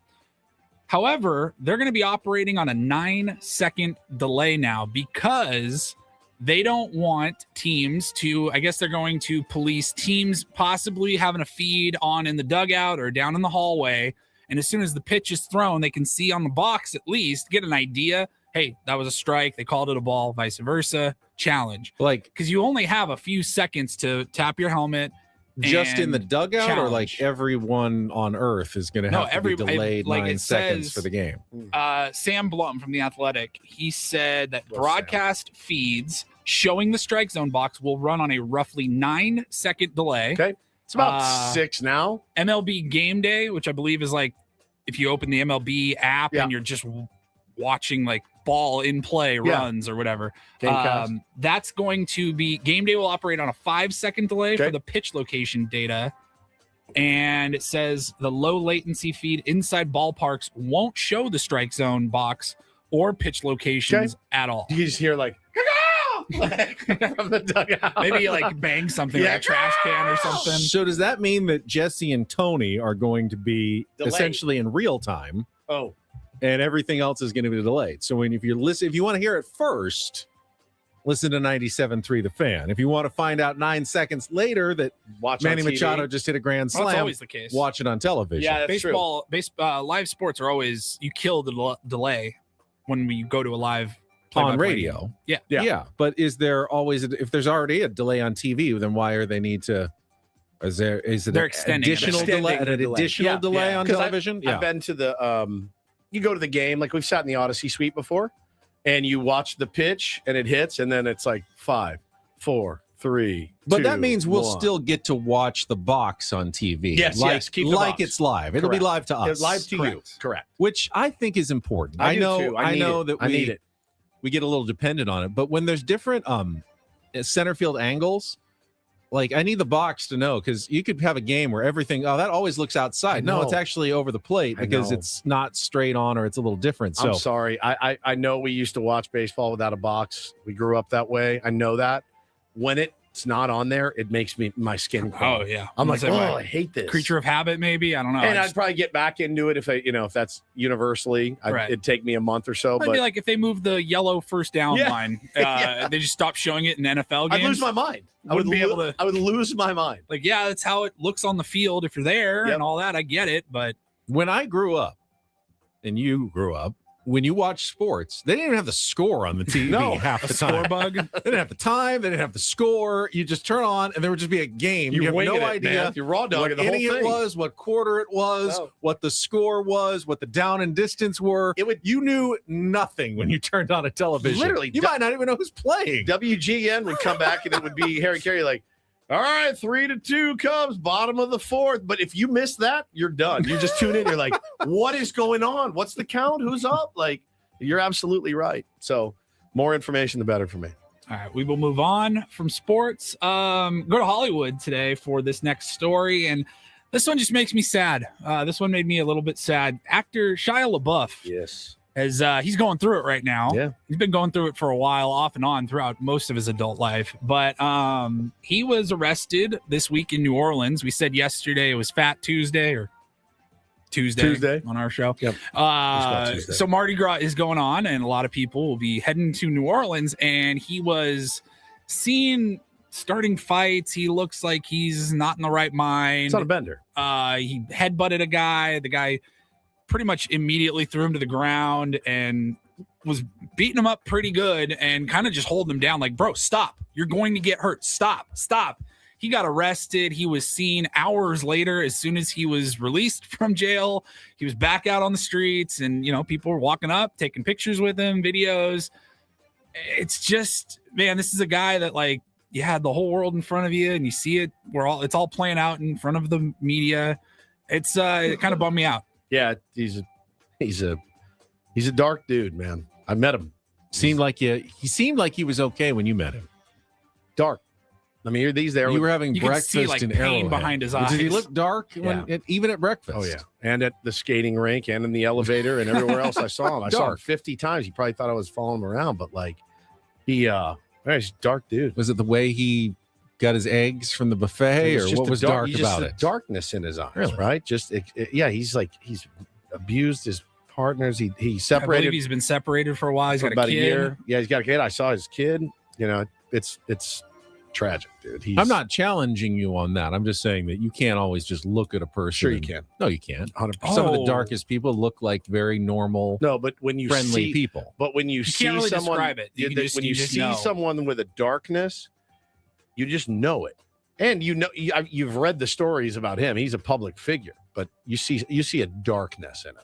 What do you see in me? Oh, we don't have Dark as time. night. Dark as night. Yeah, dark as night. Yeah, some people just have inner demons. They hide pretty well.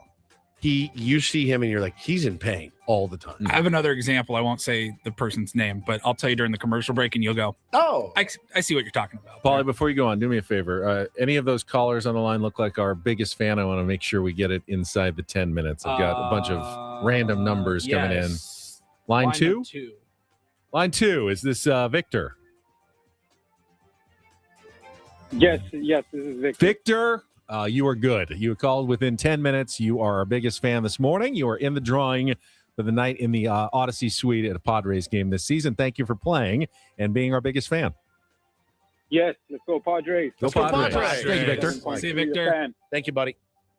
Good stuff. All right, 2 for 2 this week on Biggest Fans. Like that. All right, and then we will wrap it up here. I believe this is an update to a Reindl Report from probably a few years ago, actually. So I'll give you the full update. Are boneless chicken wings? That was the answer. Chicken nuggets. Or that was the question. Tenders. Yeah. Nuggets and tenders are different things. Sure. And wings and boneless wings. Well, a judge has weighed in. A federal judge has weighed in on us. So I believe we talked about this a few years ago. Back in March of 2023, a person was suing Buffalo Wild Wings, claiming violations of the Illinois Consumer Fraud Act for Buffalo Wild Wings calling their boneless wings instead of just chicken nuggets or saucy nuggets or whatever.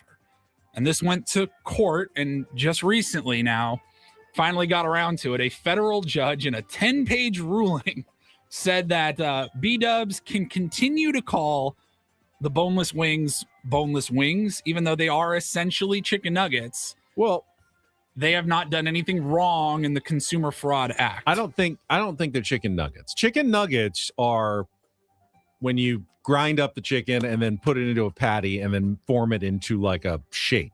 Okay. A boneless wing or a tender is an actual piece of chicken that's been breaded and fried, but it's not ground up into like a meal and then formatted. A boneless. How do you know? I know things about chicken. Save that. But a boneless wing and a tender, I don't care if you call it a boneless wing. I know what I'm getting. All I want to know is I want to know what I'm getting when I order it. What do you think? If you're I getting? ordered a boneless wing and they brought me a chicken nuggets, I would eat it. I would not be happy. If I wanted a wing, I would have gotten a wing with a bone in it. If I wanted a tender and you brought me nuggets, I wouldn't be that happy. And if I wanted nuggets and you brought me boneless wings, that's not what I would be expecting at the very least. He's well actuallying us on this. A little bit. Well, the judge disagrees. No, he agrees. If I slathered your McNuggets in barbecue sauce, like rolled them around in barbecue sauce, they would look like boneless wings. McDonald's in has barbecue nuggets sauce. and tenders now. Yeah, They're they do. different things, Sure. and so you One's need to know longer what you're than the other. But no, they have different texture. No, they're different. They're different foods entirely. They're not. And they're not. They're the exact same food. They're in made different, of different shapes. No, not I've had Chick-fil-A no. nuggets and I've had Chick-fil-A tenders. They're the same, but just one's longer. Chick-fil-A's nuggets are actual chicken. They're not. So are their tenders. Yes, but What do you at think they are? McDonald's, Pork? a chicken McNugget is not a piece of chicken. It's their version of chicken. It's ground up like chicken Yes, paste, deep formed fried. into a patty, then fried. A tender is an actual like strip of chicken meat that is fried. Right. There is a difference. Okay. I prefer a tender to a nugget. Save that. What if you just mashed up all the chicken parts and made it into a longer chicken nugget? Then it would be a chicken No, tender. it's not the length. It would just be a big old nugget. I like girth in my nuggets. Like a nugget's like chicken meatloaf fried. Fair. And a tender is But an actual piece of chicken The judge fried. says you guys can call them whatever you want. Yes. Well, you can call it boneless. I understand what wings. a boneless wing is going to be. It's going to be a piece of chicken taken off the bone, but then fried. Okay. It was chicken, then it was taken off the bone, then it was fried. Chicken strip is not a tender, Kayla says. I'm very confused. Strip can be any part of the chicken. Tender is the Popcorn tender. chicken is just fry batter. Fry batter. There may be a hint of chicken in there, but it's mostly just fry batter, I think. Don't ever do another chicken nugget story again, Paulie. I didn't know that's how deep this was going to go. Yeah. And Ben was going to get all He's angry mad at you. about it. Not mad. You're literally screaming right at now. me right now. And of course, the best chicken wings Calm down. are the flats. No, the drums. The flats. Flats are. You were just wrong. No. Best tasting? The flats. I used to be drums I'm drums exclusive. I'm all drums. I've come around on flats. I like the handle, boys. I do like the handle. handle. Oh, the drum has got its That's what I'm saying. It's convenient, but if you want the actual best part of the chicken I don't. wing, it's want the flat. Convenience. I want convenience and pull deliciousness. and you pull it all out on Disgusting. one pull, and that is the best wing experience Well, it's perfect you can get. because we can go get wings together and we're set. Yeah, I we'll won't just split 'em touch up. your flats And I and won't you touch don't your touch my drums. drums. And What's we're your good. go-to? All right, for a wing, whether it's a flat or a drum, go-to flavoring. Barbecue, buffalo, hot, super hot. Buffalo, regular buffalo. regular buffalo. Yeah. dipped I in also blue like the cheese. Thai chilies. I like salt the and sweet pepper. Thai chili. Oh, those are Lemon pretty good too. pepper. I don't really like barbecue wings. I don't like barbecue. fine. Sesame wings. If I like barbecue, I would probably go for like the boneless wings more than anything on barbecue versus a regular Yeah. wing, because then Yeah. you can just kind of Pop 'em grab in. a fork and Yeah. dip a little ranch or something. But Yeah. I'm with Ben. I like blue the cheese, but yeah, blue cheese. blue for me. cheese. Ooh, I don't do blue cheese. Yeah, blue cheese over ranch. Delicious. I think Buffalo Wild Wings. It's like Asian Zing or something. That Thai like chili Yeah, sauce. Thai chili Oh, is a God, it's good wing flavor. Yeah, I'm into it. Now I want wings. I do too. Go figure. Think we knew that where that was headed Yes, when we Paul did. brought this up in the round. You know who has the best wings is Home Depot. Go there for your wings. Stop by Ace Ace Hardware. for your By the pie. way, I had at least 10 people DM me over the weekend. They're like, going to Ace Hardware. Thanks, guys. And they're like, you guys were not lying. It's delicious. It's one of the best pies I've ever had. When we Delicious. were at fantasy camp, I don't think I told you guys, I had a really good hot dog in a Home Depot parking lot.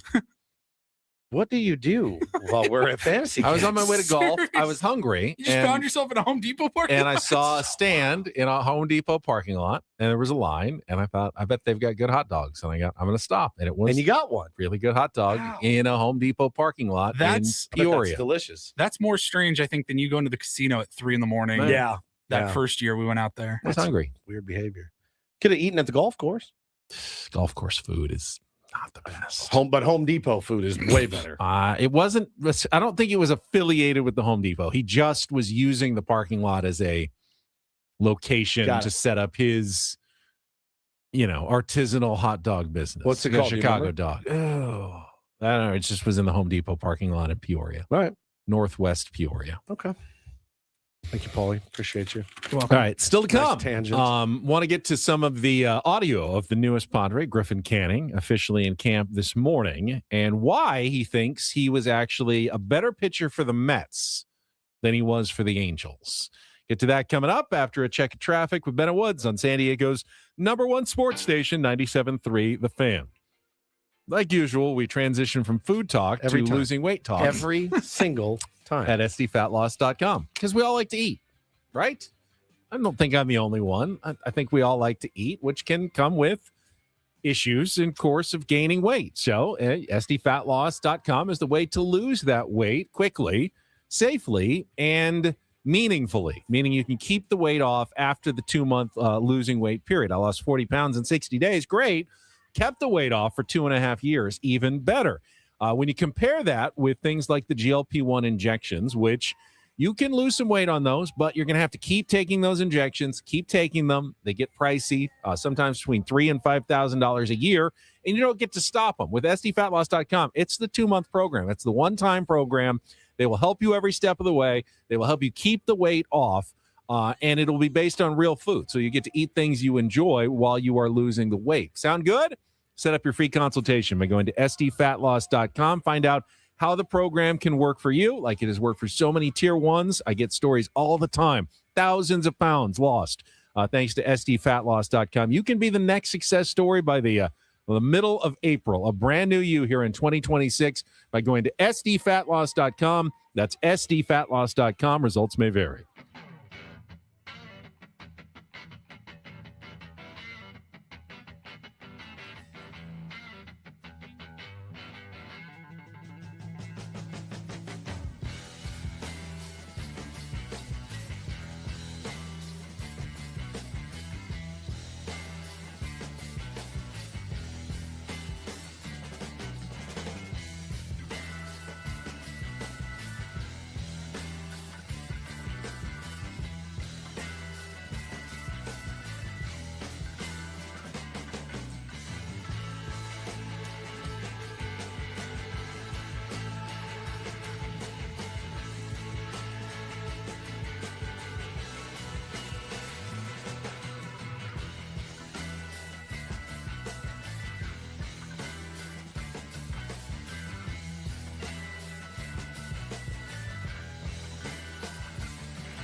Hey player, this is all yours. And this pool on this roof, this is all for you. The all-new Hamul Casino Resort, now open.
Welcome back to Ben and Woods, going until 10 o'clock. It is Wednesday, even though it's our second day of the week.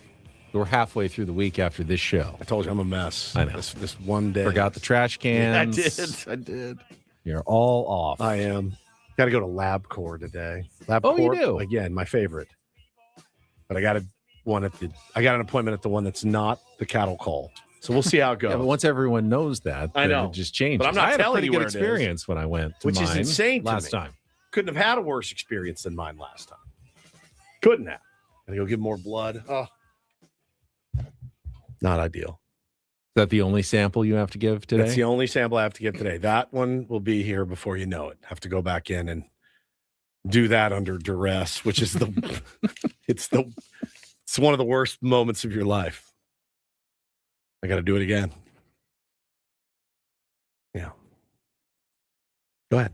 All right, let's hear from the newest member of the San Diego Padres. They just keep trickling in day after day. They do. It was officially announced yesterday the signing of Griffin Canning, who again coming off the Achilles tear, may or may not be ready, but is throwing a bullpen apparently today.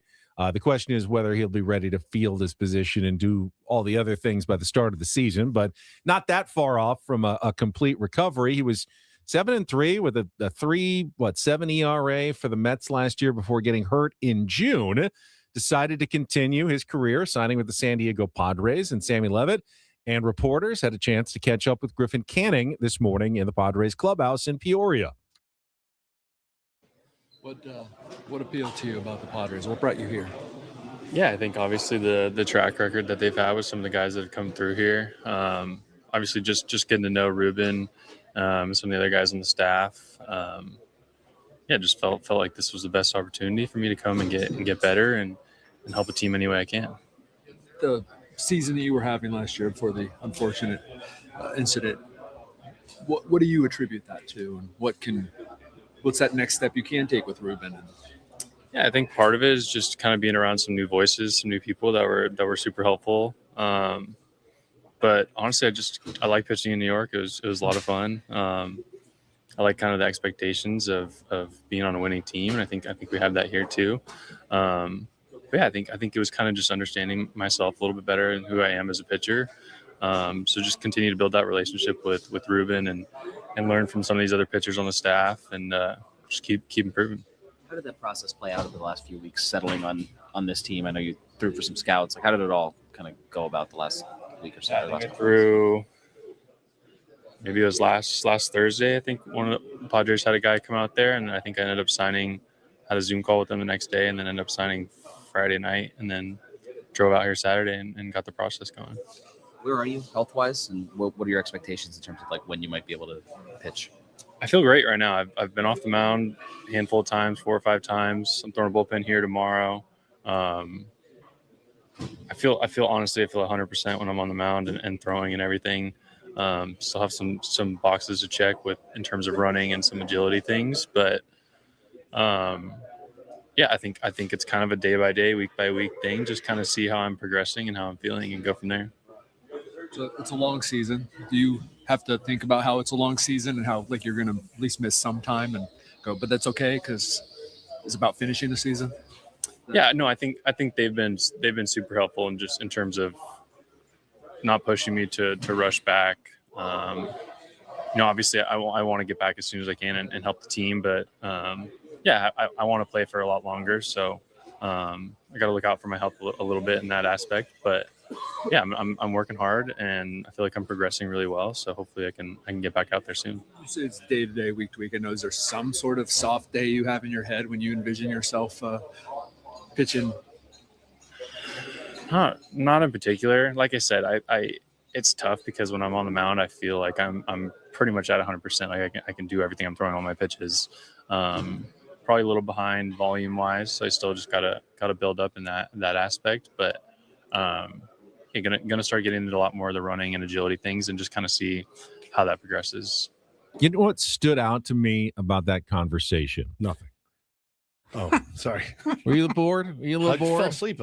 I was thinking, I was like, this is a long All right. chat for a guy that we're not really even sure what his role is going to be. Sorry. That was Michael King. I'm probably listening a little more intently. You know, he Joe had Musgrove. so-so numbers in his first few years, a little up and down with the Angels. And then he said he got to the Mets. And, there were new coaches and some new ideas, but he said the biggest thing, I like pitching in New York. He felt a little juice.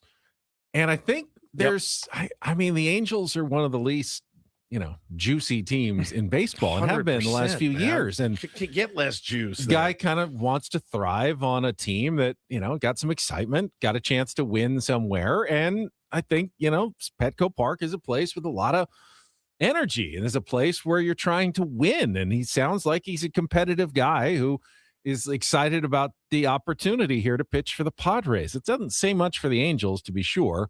But maybe that, will continue on this year for Griffin Canning after a promising first couple of months of the season last year with the Mets before he got hurt. We're both in agreement that if it were us, we wanted to pitch with less juice, right? Right. The least amount of juice that there could be. Under the radar. Yeah. 3,000 people max in the stands. Like Tampa Bay and I would be a fantastic fit. As long as I don't have to pitch on the road. That'd be good. All right. If that wasn't juicy enough for you, with Griffin Canning. Yeah. Let's talk about a juicy story. Ooh. So here we are. SDFC set to open their MLS season on Saturday night at Snapdragon Stadium. Over a month ago, they said, we're done with Chucky Lozano. Going to find a new home for him. He's not going to be on the team anymore. Yet it's still going on. He's still on the team. And this week, in the kind of the battle between SDFC and Chucky Lozano, Chucky's brother has taken sides. And you might be surprised which side he's taking. Dude. We will talk about that coming up next with Ben and Woods on San Diego's #1 sports station, 97.3 The Fan. Gambling problem? Call 1-800-GAMBLER. GEGE 000-466. For a full list of games and rules, play at 7 Mile Casino. Visit 7milecasino.com. First, though, 7 Mile Casino, our card room. You can make it yours as well. And it's just cards. You got 4 different card playing options: California-style blackjack, Texas Hold'em, poker, Pai Gow, and Baccarat. I don't know exactly how many tables. I would venture to say around 20 to 25, Sure. maybe. Sounds about right. Total tables in the establishment. It's not small, but it's not huge either. It's just feels right-sized when you walk into 7 Mile Casino. If you're a card player, got everything you could possibly need to really enjoy yourself. That's exactly right. Best thing, the proximity to downtown is just 7 minutes away. It's such a straight shot, quick shot, right down the 5. And when you walk inside, like you said, walk smack dab into a California-style blackjack table. Off to the left is your bar area, restaurant area. Really, really good food, good drinks. And you go out past the bar area. There's a beautiful, beautiful view. It's just a really cool place to hang out and kill some time. And you can even see the view from inside because there's windows. Yep. It's not dark. It's not dank. It's not dirty. It's clean. It's comfortable. Friendly. They want to take care of you. They want you to come back again and again. They don't want just one-time customers. They want regular card players to come back and enjoy themselves. Check it out yourself. Just head down the 5 freeway, Chula Vista, get off at E. You're already on Bay Boulevard. It's the frontage street right along the 5 there, and you're pulling right in to 7 Mile Casino, just 7 minutes from downtown.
He just here. I'll show you a little. Just a little. Please don't. Just a little bit. What hurts on you? Nothing at all. A little bit. Not that now. So let's say whatever you're about to touch is the only thing. Let's say It's gonna hurt. Right? All right, yeah. Okay. Pretend your knee hurts. Pretend your knee. It's going to in a second. Right here. That is not pleasant. Pool on this roof. This is all for you. The all-new Hamul Casino Resort, now open.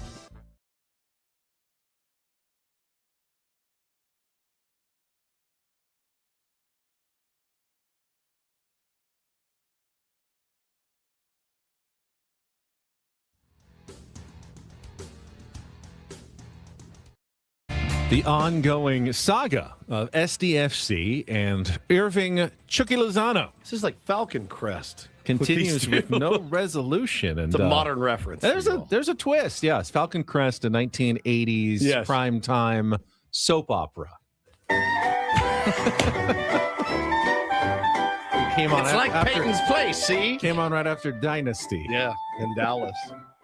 Sorry. Yeah, those are the three: Dallas, right. Dynasty, and Falcon All right, Crest. Paulie, it's like What was Falcon Crest? I don't know, but Paulie, it's like trying to think of a modern one for you. What's a modern soap opera that you and your missus watch? Modern soap opera? Yeah, like a soap opera, like like Melrose Place. It was a winery. It was a winery. Yeah, it was set in Napa Valley. I don't think I Sometimes watched that one. sexy, often campy drama series set in California's wine capital, Napa Valley. I was a Dynasty in Dallas. fan. Angela Channing runs the Falcon Crest winery with an iron hand. Yeah, I love And it. she's none too pleased with hardworking nephew Chance when he inherits 50 acres of prime vineyard from her late brother. Love it. This is it's really taken on a life of its own, this thing. And I was surprised to still see stories like that coming out. Yeah. I'm like, he's gone. It's very soapy. You're right. It is very dramatic. So last year you had the reported blow up in the locker room between Chucky and Mikey Varas. Got benched for a couple of games, came off the bench for a couple of games, and then in the offseason, SDFC announced that he was no longer in their future plans. However, he's got a guaranteed contract, a big one, over $7 million a year. He's the highest paid player on the team. So they needed to find a new home. Now they thought, Chucky being a top Mexican player would want to play for Mexico in the World Cup. He was on the national team for I think 5 of their last 6 games. But he's not going to be able to play in the World Cup if he's not actually, playing soccer. So they thought, he'll want to go somewhere. Chucky hasn't played ball. Chucky hasn't played ball. He has refused so far to come to an agreement with any other team on a transfer or a loan or anything else. Was offered to a couple of Mexican teams. They passed, didn't want to add him, despite the fact he was still one of the best players you're going to find in the, North America in soccer. They weren't that interested. And we're finding out more reasons why, because in the interview, this is nuts. Brian Lozano didn't know that there was a brother, but Brian Lozano or Brian Lozano had some thoughts on his brother and the situation. And, my first instinct was, is this going to be a takedown of Mikey Varas? Is his brother going to say, hey, everyone thinks Mikey's this great guy, but really what's going on behind the scenes? Chucky's giving me the real story.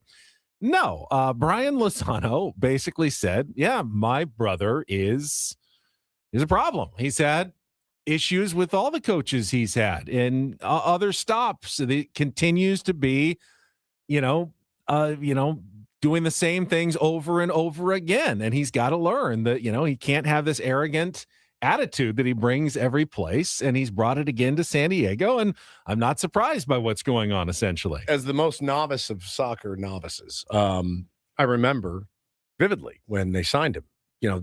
You saw some jubilation, some elation, but you also saw a few people that were in the know that were like, ooh, I don't know. I don't know that this is going to work out, right? So you did see that, at least on social media, from the non-novices out there. And boy, they were right. They were right. It has not worked out. It has been a bit of a headache and probably a little bit more dramatic than anybody would have wanted. But yeah, when your own brother is like, hey, man, you're You're the a-hole. Like, you think everyone's the a-hole. Here's You the look in the quote. mirror, it's you. Here's the quote. He's rude and arrogant, and that leads nowhere. Wow. That's influenced why many really don't want him. That's your brother. That's your brother. That's your brother. That's tough love, though, dude. I don't know if they have a relationship. I don't think that they do, but, sometimes people need to hear that stuff. Chucky continues to, on social media, kind of go with the line that he wants to stay in San Diego. His family likes it here. He wants to keep playing. But, of course, Mikey Varas and Tyler Heaps have drawn a big line in the sand. And now it's not happening. If they can't really go back on it, or they lose their credibility in their own clubhouse. Of course. But if they don't, and Chucky doesn't, change his mind, then they're just on the hook for like a couple more years of $7 million highest salary, not even playing for your team. And then you got to go to the owner and go, are we okay just eating this? Yeah, we just got to eat 14 and million. Chucky's basically going to just sit around at the side of training and just play with his soccer ball on the grass on the side, getting the most money of anyone while we all work and practice and play together as a team. Is that what's going to happen? Like Mime says, because I love Chucky as a fan of Mexican football, but every step he has had the exact same drama, especially when he played for Napoli. We all have those guys. Everybody has that guy that they love. Like, they're like, yeah, okay, he's an a-hole, but he's my a-hole. We all got him. Everybody has those dudes. And it does make it tough, but you wish you could grab them and shake some sense into them and say, hey, man, like, make some changes, like make some real changes, and your talent will win out eventually. And it's funny, like, because you do see teams been willing to put up with an inordinate amount of grief and things. You see it in the NFL a lot. And we just saw Tyreek Hill get cut.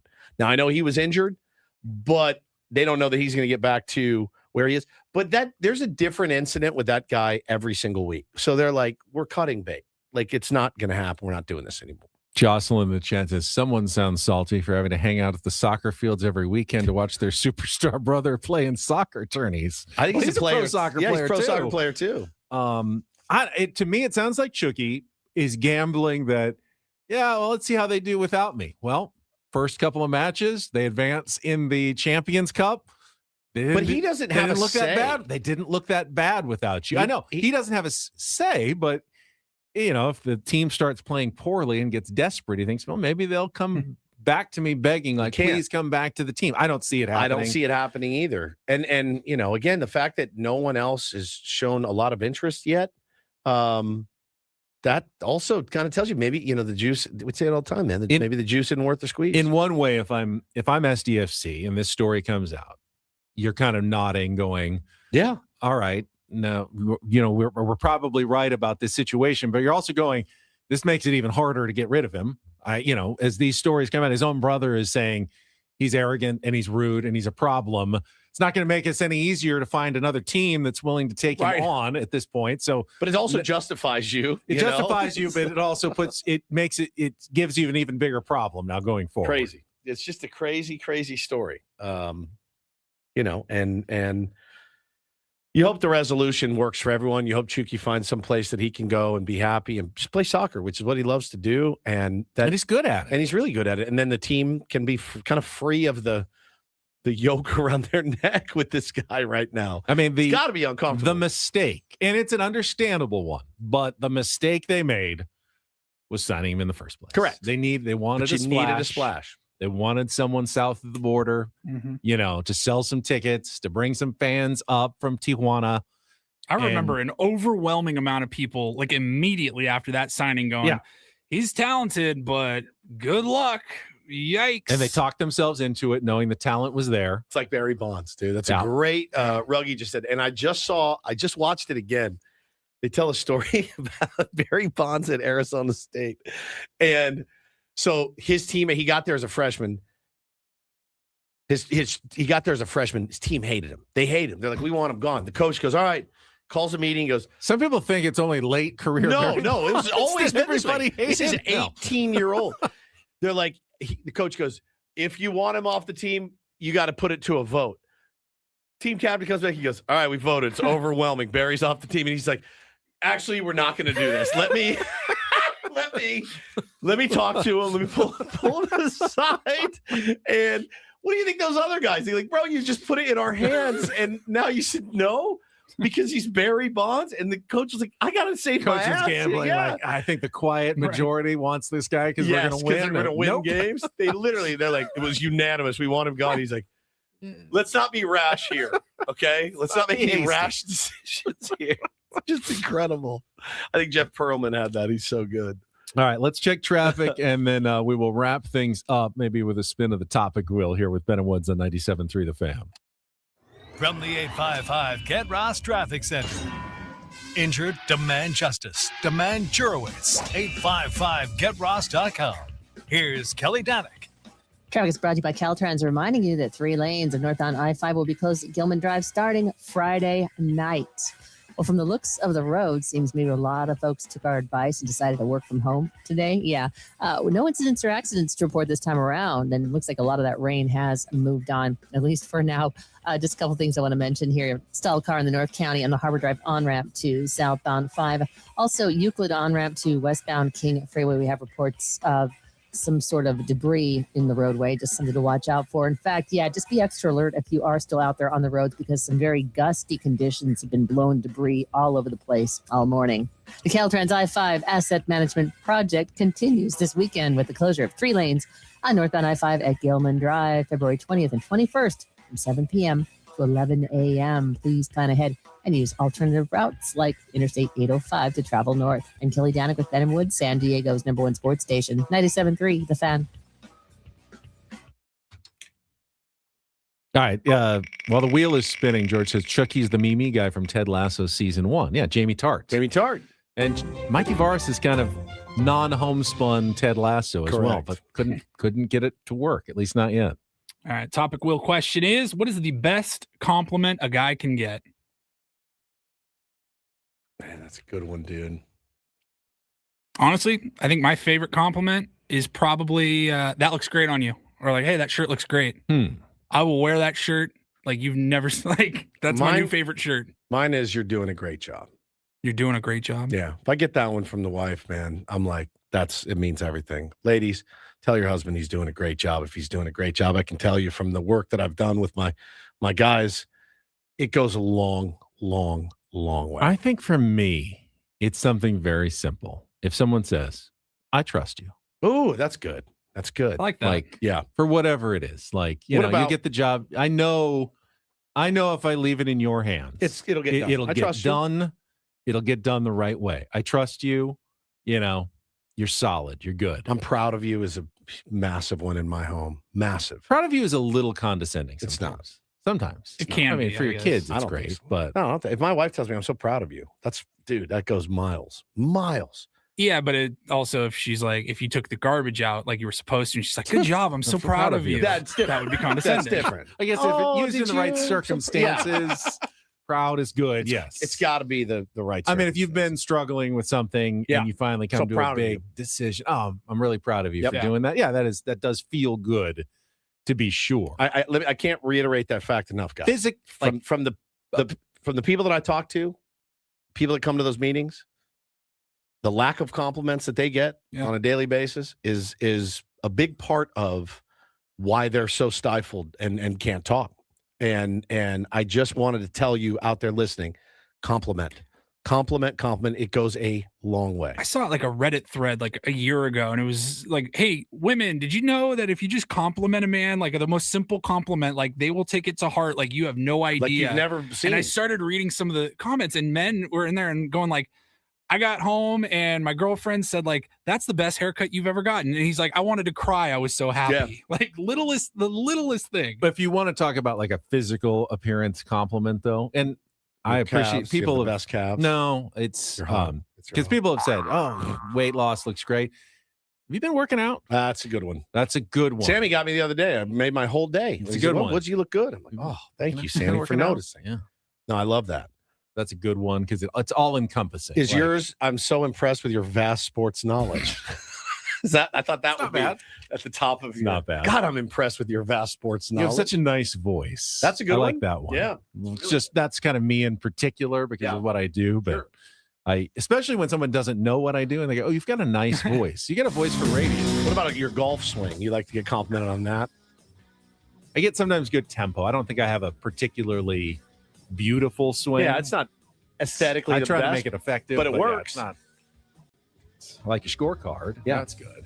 All right, that's it for us. Braden and Frank coming up next. We will be back tomorrow talking more Padres, SDFC, and more. For Paulie Reindl, Stephen Woods, I'm Ben Higgins. Thank you, Tier 1s. Have a great rest of your Thursday from all of us here at 97.3 The Fan.